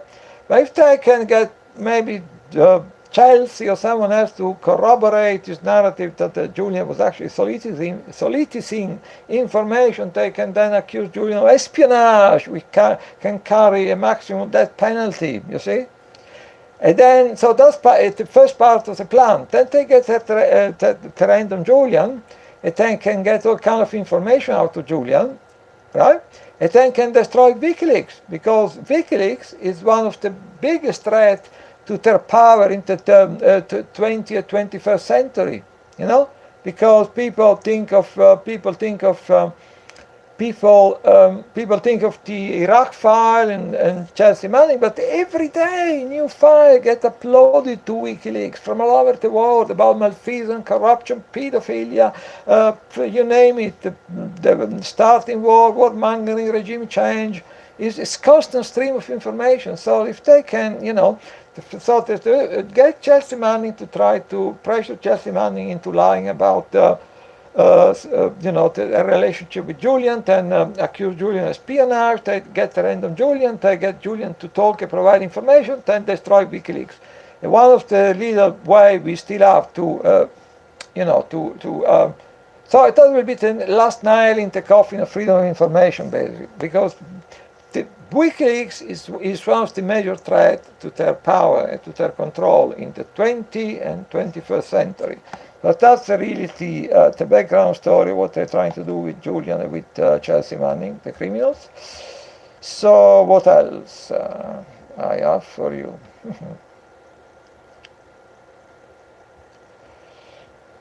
Okay. Yeah, it is interesting. This is out. It has this. This is something said by someone from the new independent group. Apparently, one of them is, which is comprised of 8 Labour defecting MP and 3 Tory defecting MP, including Anna Subri and some other luminaires and stuff.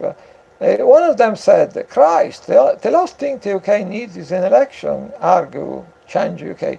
So why I mentioned this creature, these people which created the independent group, TIG, and now they morph into the Change UK, CUK group, because this creature is, what they're doing is obviously inspired by the France En Marche party, which is the party, as you want to call it, party, I mean, of Emmanuel Macron. So, you know, the former Rothschild banker, Rothschild Paris banker, merger and acquisition, Emmanuel Macron. Yeah, so that's it's quite interesting, because this creature, they're creating this Change UK party, my God, which is basically a carbon copy of the Emmanuel Macron En Marche party in France. So that's quite interesting. I mean, this creature has been creating. They went creating this Change UK. I mean, God, Change UK party is basically a carbon copy of the Rothschild banker Emmanuel Macron En Marche party in France. And that's what I find interesting. Just, like interesting way we can say, you can go the other way. You say Emmanuel Macron is like a carbon copy of Tony Blair. That's another way to look at it. And that is quite good, because Labour MP blasted Reuters mayors from Texas and the Canary to condemn Israel's latest bloodshed. James Wright, from James Wright. So that's quite good, that in spite of all this, this accusation of anti-Semitism and similar nonsense, similar nonsense, the Labour MP, and at least a number of Labour MP, they're not afraid of the making an unequivocal condemnation. So also some information there, breaking news that there was this vote in Parliament. UK lawmakers reject all alternative Brexit options. So it's again complete stalemate on. It's ready to see what is the way forward with Brexit. But anyway, so it's quite interesting to see, in spite of all these mayors and the fake accusation. I'm not entirely sure what's happening with Chris Williamson, if he's still being suspended by the Labour Party. Creatures like Tom Watson were even advocating expelling Chris Williamson. So it's quite very good that a number of Labour MPs refused to be cowed into submission.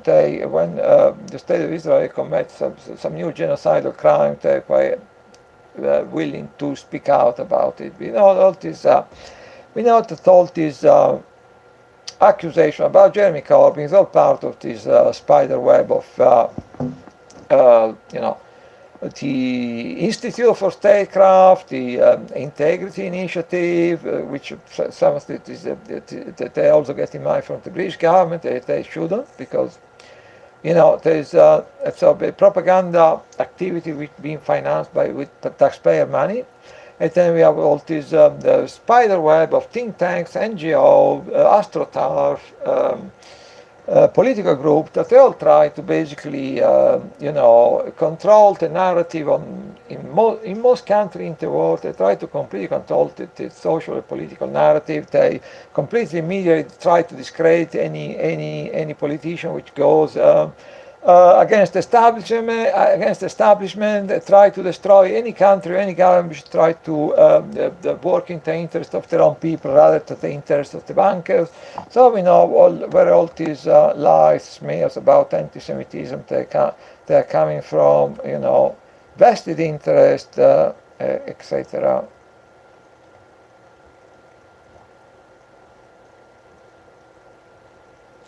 Tony Martin's speech at the 14th IHR conference. Yeah, so that's again sensitive, because there is a Tony Martin, which then got heavily persecuted. Speech of the 14th IHR conference: tactic of organized jury in suppressing free speech. So it's all documented, but. Oh, let's look. Okay, so we can go back there.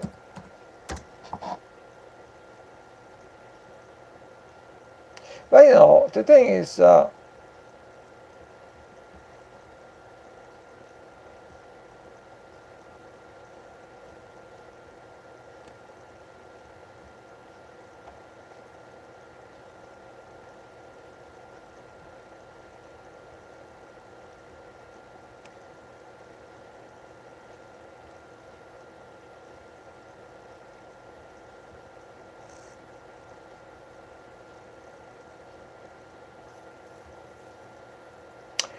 okay.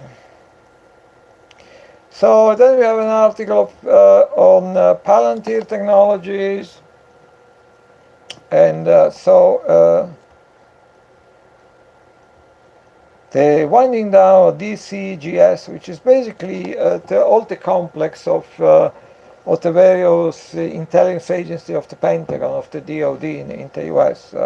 The winding down of this independent in-house intelligence operation, and the winding up of old school intelware vendors. So what do you mean? Then there is a video there, which is a very sensitive subject, so it appears that the video is possibly a YouTube video being completely, let's have a look. Yeah, video unavailable. This video is unavailable. So interesting. So it seemed quite a fairly neutral subject, but the title seemed quite neutral. Palantir Technology, which is at the center of this spider web of, as I say, think tanks, the NGOs, AstroTurf, political group, try to completely control the information all over the world. And going after politicians, which goes against the interest of the bankers, regime change, so the demonization of politicians, which goes or of entire government or countries, which goes against the interest of the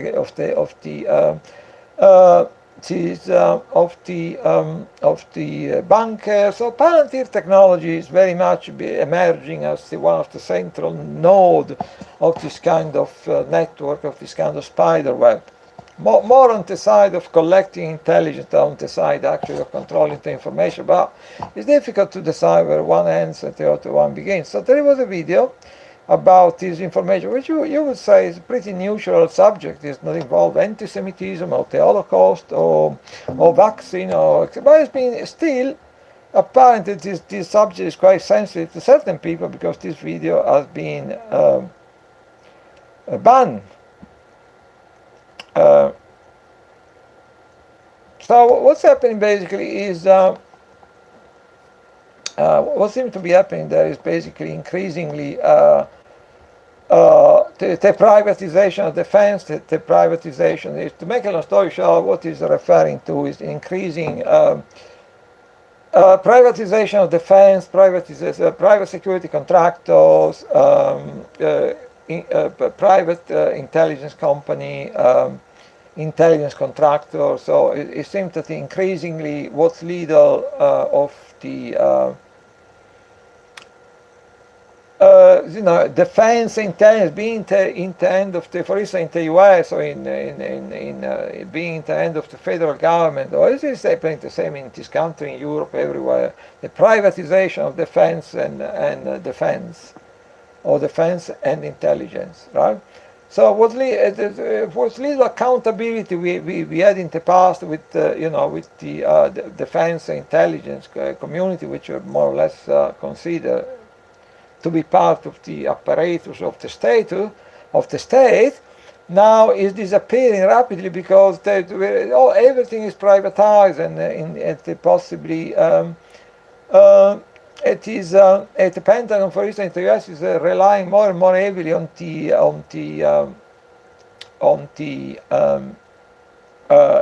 technical ability of capability of the number of companies, which is most of them are actually Silicon Valley companies, to Google, even Facebook, Palantir. What that means is this increasing even further privatization of defense and intelligence means that there's even less accountability that there was, what the little accountability that we had in the past. So it's all directly controlled by big money, by the bankers. And even more than before, all this intelligence defense is increasingly controlled by companies like Lockheed Martin, Palantir. So the people have been victimized, obviously, the ordinary people, the taxpayer, which are paying for all these fun and frolics, basically. Yeah. Okay.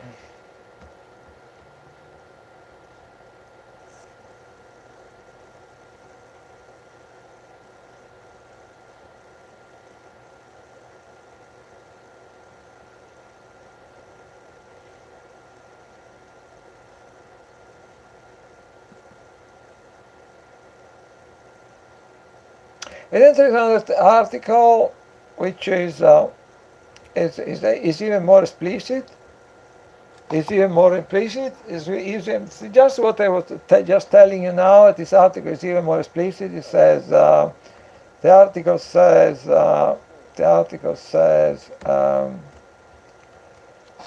Price Stephen Arnold. It's even more explicit. Exactly what I was saying just now, but it's even more explicit. Palantir, Amazon, because Palantir is completely in bed with Amazon. So up at the center of Palantir is completely in bed with Amazon. So I say Palantir, Amazon seeking to own U.S. defense intelligence. So that's I was trying to explain it. It is even more explicit. What I was trying to say in general terms is say very clearly, Palantir, Amazon seeking to own U.S. defense intelligence. Okay, let's see.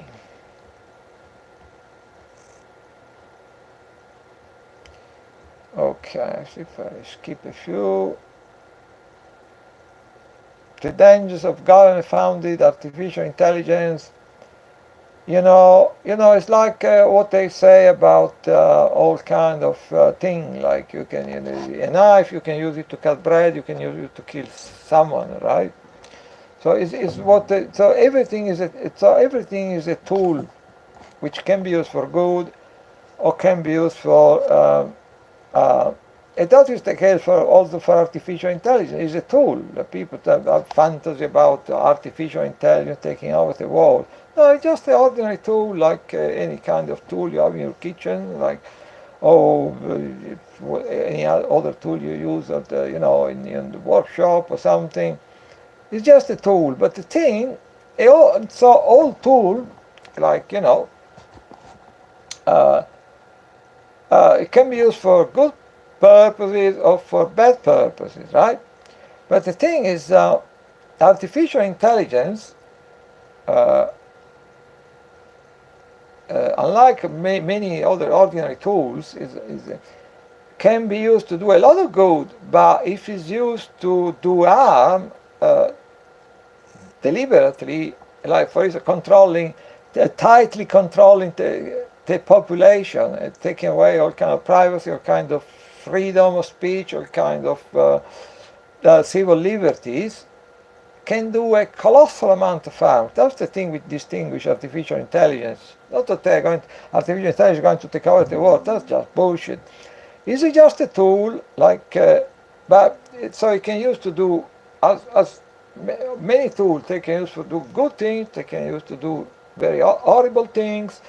But the thing about artificial intelligence, it's such a powerful tool, which is okay. You can use it to do good things, but if some people were to try to use it to do bad things, like for instance, control its entire population and terrorizing the entire population into submission and taking away all kinds of civil liberties, then it could be a really diabolical tool. That's the difference with other tools. They can do a bit of good, they can do a bit of harm, but artificial intelligence, if in the wrong hand, which is it is already in the wrong hands, basically. They already try to use it to do horrible things to humanity anyway. It's already happening. There is the potential with artificial intelligence to do a colossal, horrific amount of harm, namely, there's the Dovetail, which is the Chinese credit system, which is use artificial intelligence. So it can, all different tools, they can do a bit of good, a bit of harm, but artificial intelligence has the potential to do a colossal amount of harm in taking away our civil liberties, privacy, freedom of speech. So that's basically what is the difference with what artificial intelligence. So I would say, since we are going by a cabal of bankers and criminals, I think at 31 basically we have the trends on on artificial, they control artificial intelligence. We may say artificial intelligence is extremely dangerous. This article from the excellent activist post.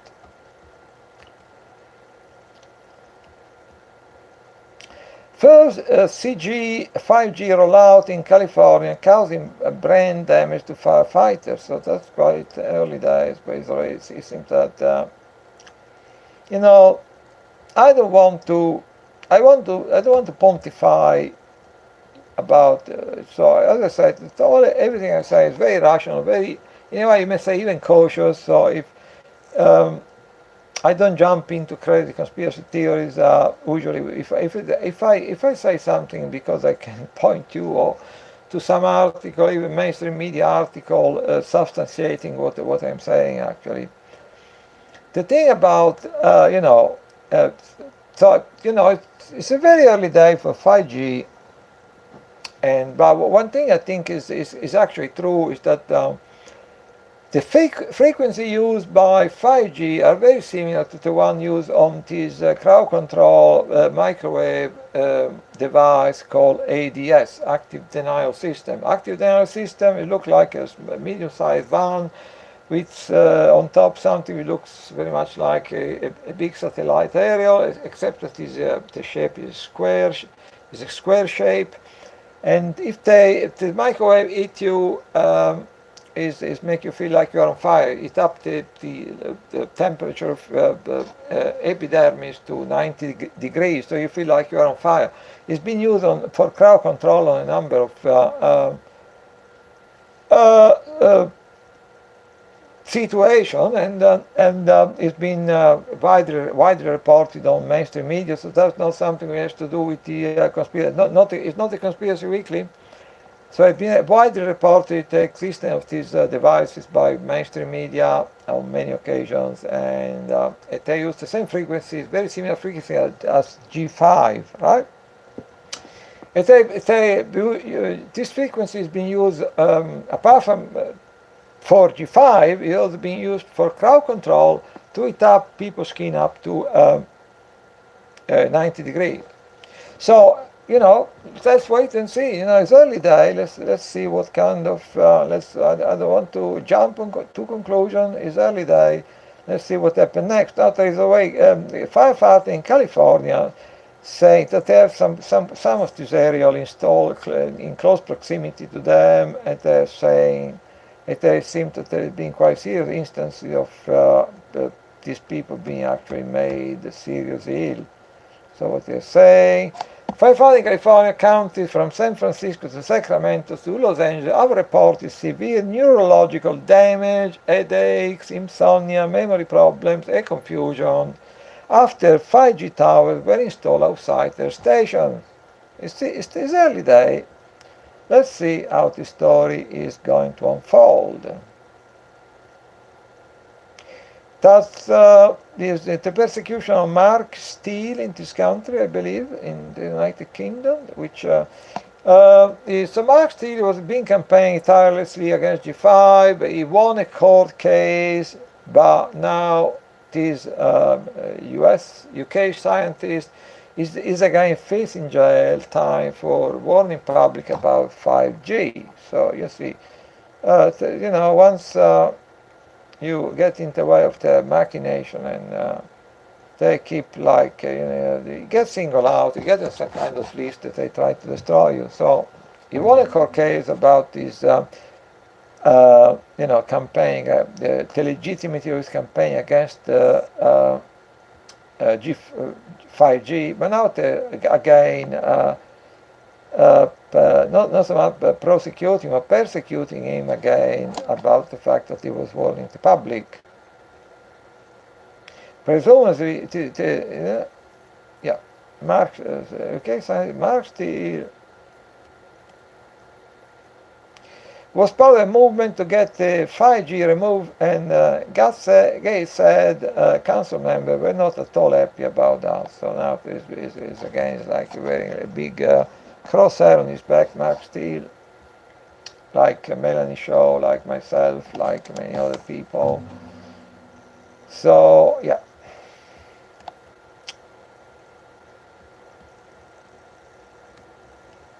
Tells the Pentagon stop blocking FOIA, Freedom of Information request about Google Project Maven. I'm sure you know about Project Maven. Was basically using Google artificial intelligence to work with military robot and drone, and so to inject Google artificial intelligence into various military robots and drones, etc. And so, at some point, the Google employee they strongly objected to this Project Maven, and then so the Google say, okay, we are going to drop it, but then apparently, yeah, we are going to drop it. We have to fulfill this contract, ongoing contract, which is still around for a number of months, and that's what is, that's the situation basically. And now they probably quite consistently they probably try to they say, oh, okay, we're going to drop it. Google employee object to this abomination, so Google said we're going to drop it, but they say, oh no, we are going to run it for run the extent of the current contract, which is a number of months. And then people are making freedom of information requests to find out what's really going on there, and gets all blocked by the Pentagon. So we're quite understandably, briskly working together on this thing. So they don't want people to know.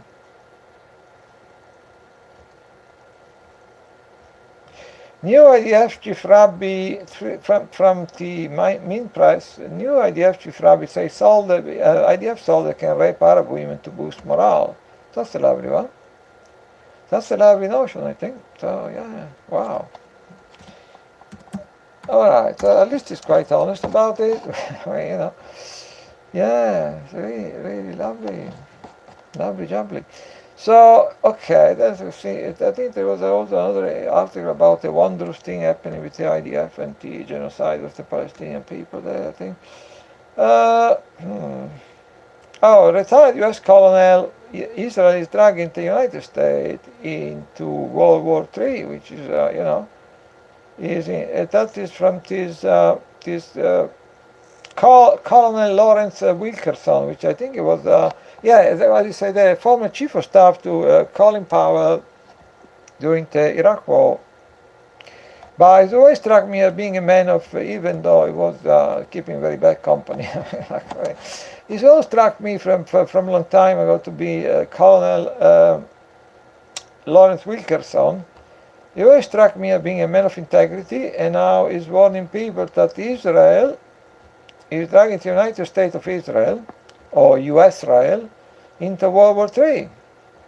So, there you go. Let's see if we can find some more information for you, and I'm going to wind it down, or whatever, in a second. But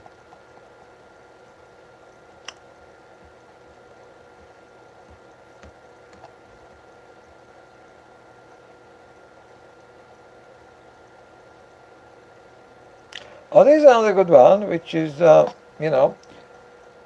from Mint Press via, actually, that was actually, the information first appeared, I believe, on a actually in a Israeli publication, so it was, and then it was reported also by, or syndicated by Mint Press. But, so you say Israeli website, to find out which website, but this article by Whitney Webb. Israel website claims ISIS commander revealed as Mossad agent. Yeah, most of the people, all asset, Mossad asset, CIA asset,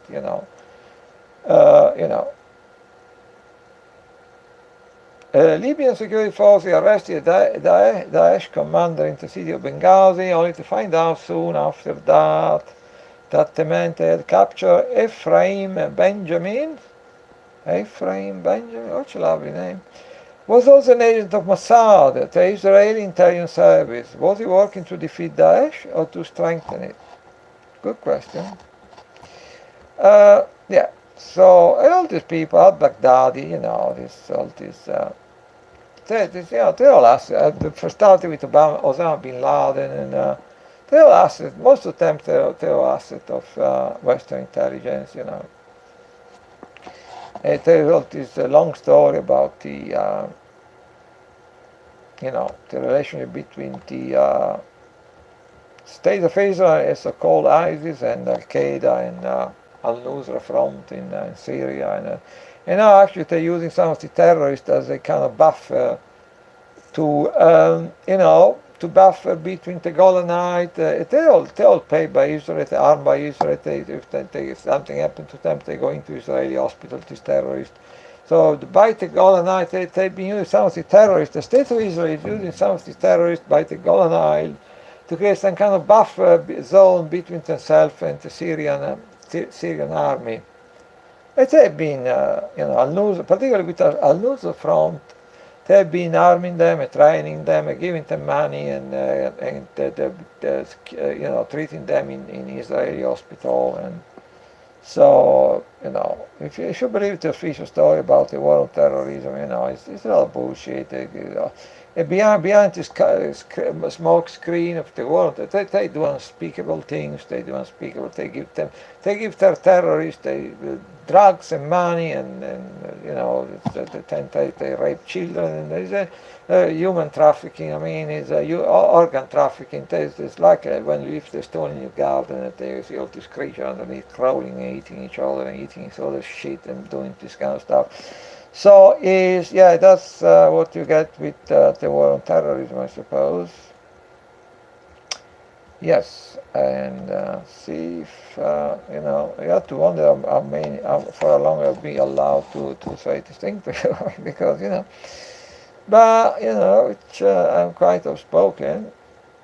So what I say is, you have to wonder for how long I'm going to be allowed to be outspoken, I suppose. Well, okay.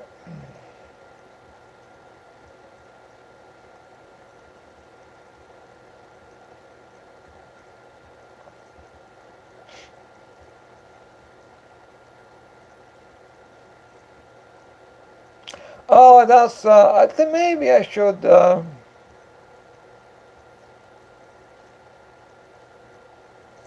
chemical weapon led to chemotherapy. I should end with this lovely article, basically. I don't know if you know it, but most of chemotherapy, is derived by the substance in the mustard gas, which is a chemical weapon which was used to a devastating effect in the trenches of World War One, basically. So this, if you have any doubt about it, is like which allopathic medicine is just a horrific criminal act and doing unspeakable thing to people. Maybe you should have a look at this article, right? So it dwells a bit into the thing about the expression mind as art. It derived by the fact that all these people were breathing in a lot of mercury when in their profession, so they actually used this caused the art makers to breathe in the fumes highly toxic metal, leading to an accumulation of mercury in the artist's body. So, well, okay, fast forward 200 years, let's focus on pharmacists rather than art makers. So it's showing that, like, all the people working with chemotherapy they all basically is pretty lethal. All these people working, all the scientists getting from the mainstream news, but apparently all these people working in the chemotherapy medical sector, they all develop a horrific affliction after a while, and apparently there is plenty of evidence, and my God, I mean, my mother died of breast cancer a few years back, and basically she was taking for a long time, she was taking all this chemotherapy. It was making her horribly ill and unwell. And then the cancer came back, and then she died. This article is basically saying that all these substances they use for chemotherapy, they actually, would you believe it? Cancerogenic. All this, it would appear that all this, so I mean, is all these, all these substances can represent a serious danger to your health. Yes. So apparently it was this lady called Sukram, as reported by the Seattle Times. She was a veteran pharmacist of 20 years, who has spent much of her time dispensing chemotherapy drugs, and she died in 2011 from it's totally horrific, but I mean, it's so absurd, it's so criminal that almost you have to laugh. I mean, it's not out of being earthless or anything, but I mean, it's basically, so basically she was all the time dispensing this chemotherapy drug, and she in 2011 she died from pancreatic cancer. It's totally horrific, but at a level it's so absurd and criminal and surreal that you have to laugh. And one of their last dying wishes was that the truth be told about on-the-job exposure to toxic chemotherapy drugs, which cause her own cancer. The list of chemical crime working with included cyclophosphamide, doxorubicin, fluorouracil, and methotrexate. My God, Jesus. If you want to poison someone, I mean, that's probably, you can do any better. But does chemotherapy cause cancer?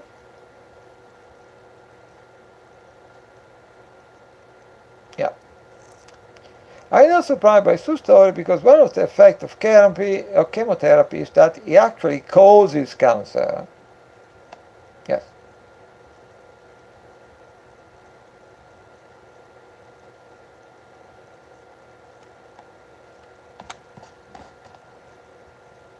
And then, by the way, if I can make a small digression, I mean, when they have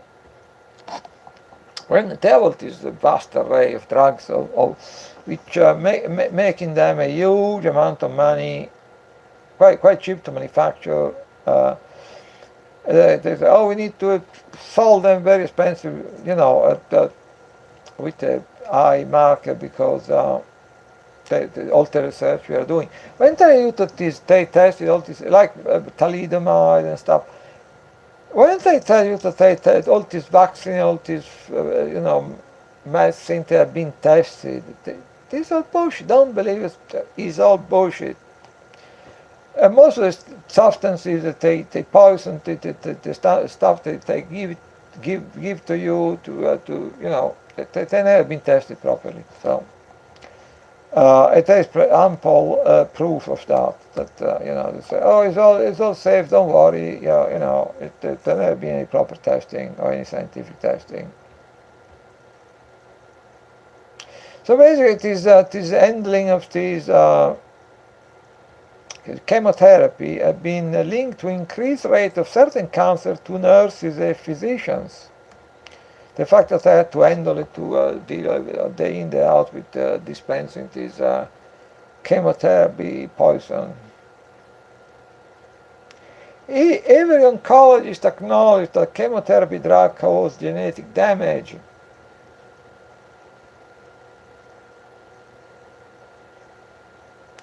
Most chemo is genotoxic, meaning that interact with genes, DNA, cause mutations. So, if you have children, then you have children with 3 legs and 4 arms or something.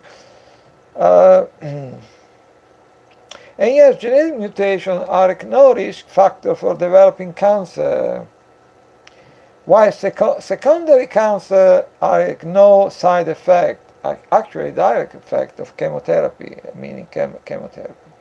Chemotherapy used to treat cancer, so-called cancer, because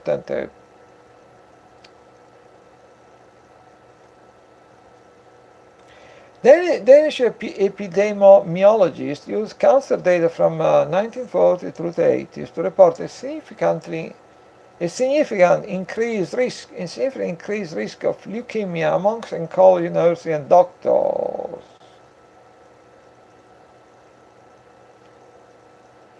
Another Danish study of 90 to 2,000 nurses working in the oncology sector treating cancer determined that they had an increased risk for brain cancer, breast cancer, and thyroid cancer. So playing the chemo roulette. So this way, you take this stuff in me. I think, is so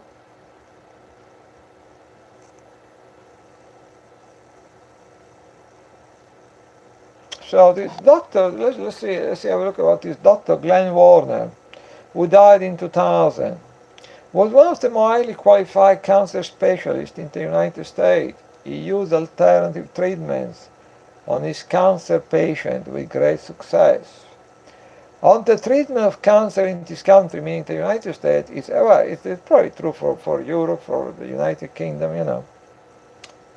We have a multi-billion-dollar industry that is killing people right, left, and center just for financial gain.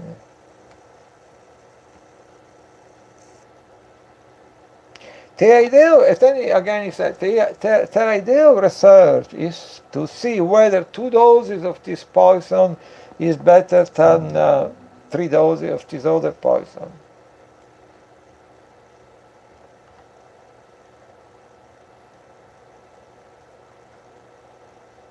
And then another one says, how the chemist trying to interpret data is incomprehensible to me that physicians can ignore the clear evidence that chemotherapy does much more harm than good.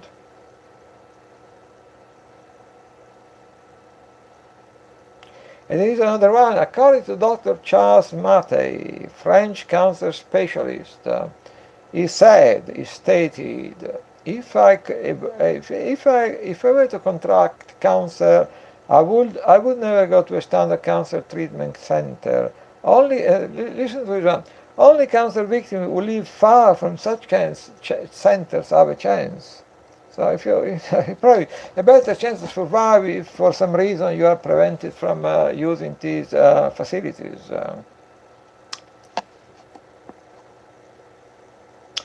If truth be told, say a person has one type of cancer and allows himself to be injected with chemotherapy, this person will later often develop a different type of cancer as a result.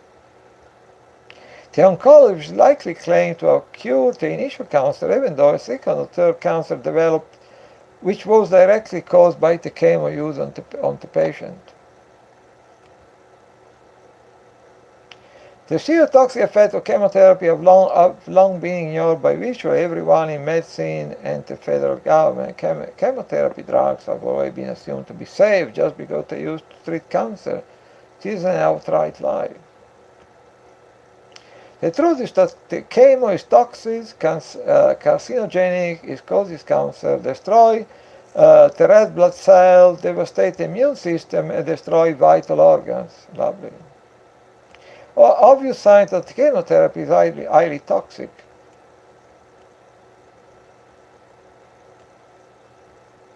Chemotherapy is a derivative of the mustard gas used in World War I.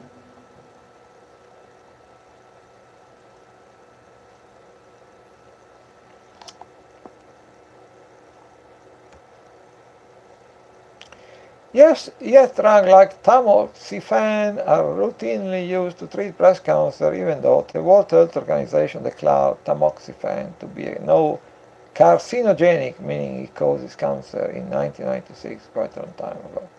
The level of quackery in the cancer industry is amazing. Chemotherapy doesn't work at anything other than causing cancer.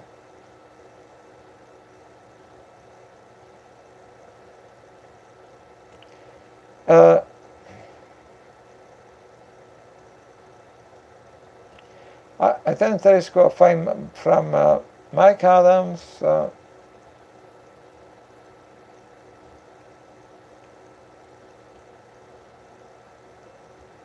Okay, so that's quite. So I think we have all these fake news feeding us from the cradle to the grave, but they don't just exist in isolation. I think they don't just exist in isolation. They are just based on the bedrock of lies, of fake history, and fake science, and suppressed science.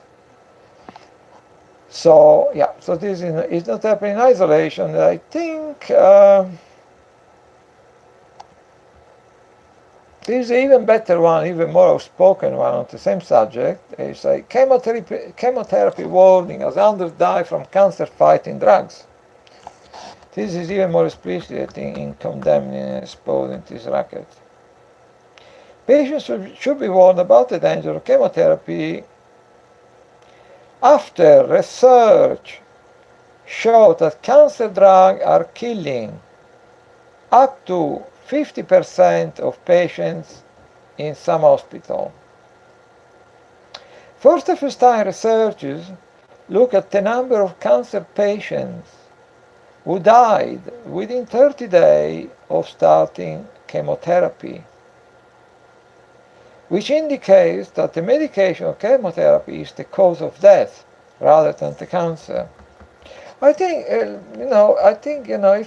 you subject yourself to all this unspeakable treatment, at 10 in 10 you end to survive and to maybe even go back being healthy and stuff. I think that is a credit to the strength, the resilience of the human body, the human spirit. It's nothing to do with this the treatment you may receive from these allopathic criminals, in my understanding.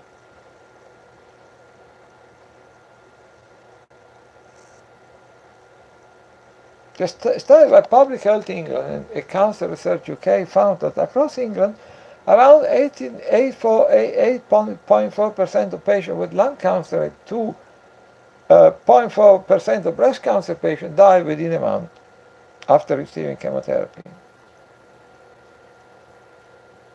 But in some hospitals, the figure was even higher. In Milton Keynes, the death rate for lung cancer treatment was 50.9%, although it was based on a very small number of patients. So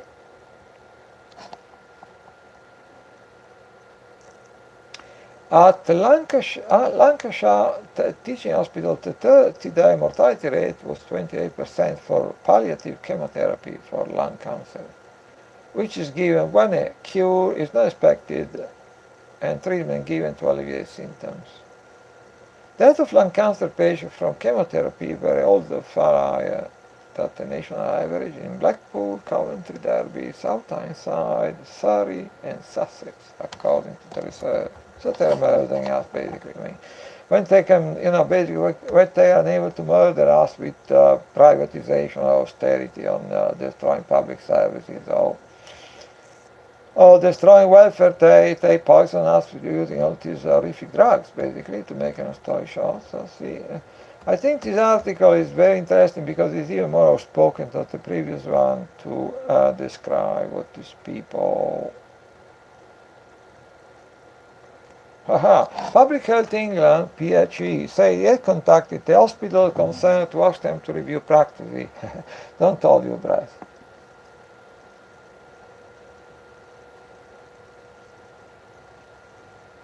I think, they have all these spices and natural substances have been proven to be quite effective in fighting cancer and, in fighting cancer and healing people. But if they're like, if someone goes against all this big racket, pharmaceutical racket to espouse, like this natural remedy, they get banned by social networking platforms, they get censored, they get investigated, they get sued, they lose their job, they finally, a lot of them, they even assassinate them, like we saw earlier on. So if they really persist with the, they get assassinated often as well. That we have last year, there was this amazing number of natural practitioners dying like flies. It was like a massacre. So dodgy suicide, people shooting themselves for a fight time. I mean, unbelievable story, totally implausible. And there you go. So let's have a look at this article. I think it's a very good article. It don't pull any punches in describing the crime of these evil people.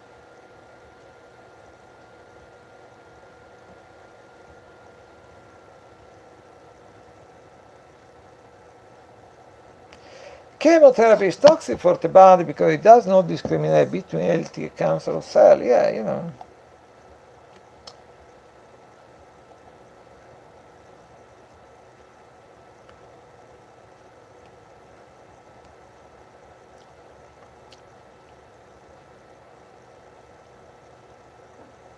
It is important to make patients aware that there are potentially life-threatening downside to chemotherapy, and doctors should be more careful about who they treat with chemotherapy. Right.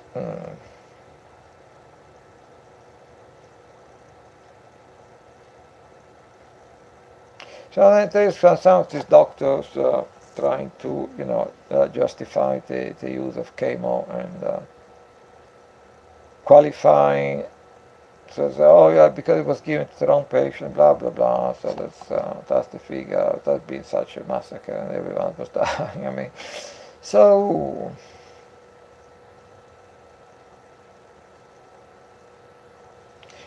basically, okay. So basically, yeah, okay. So I think now I'm going to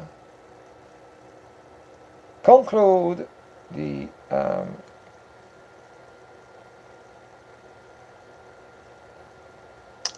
broadcast.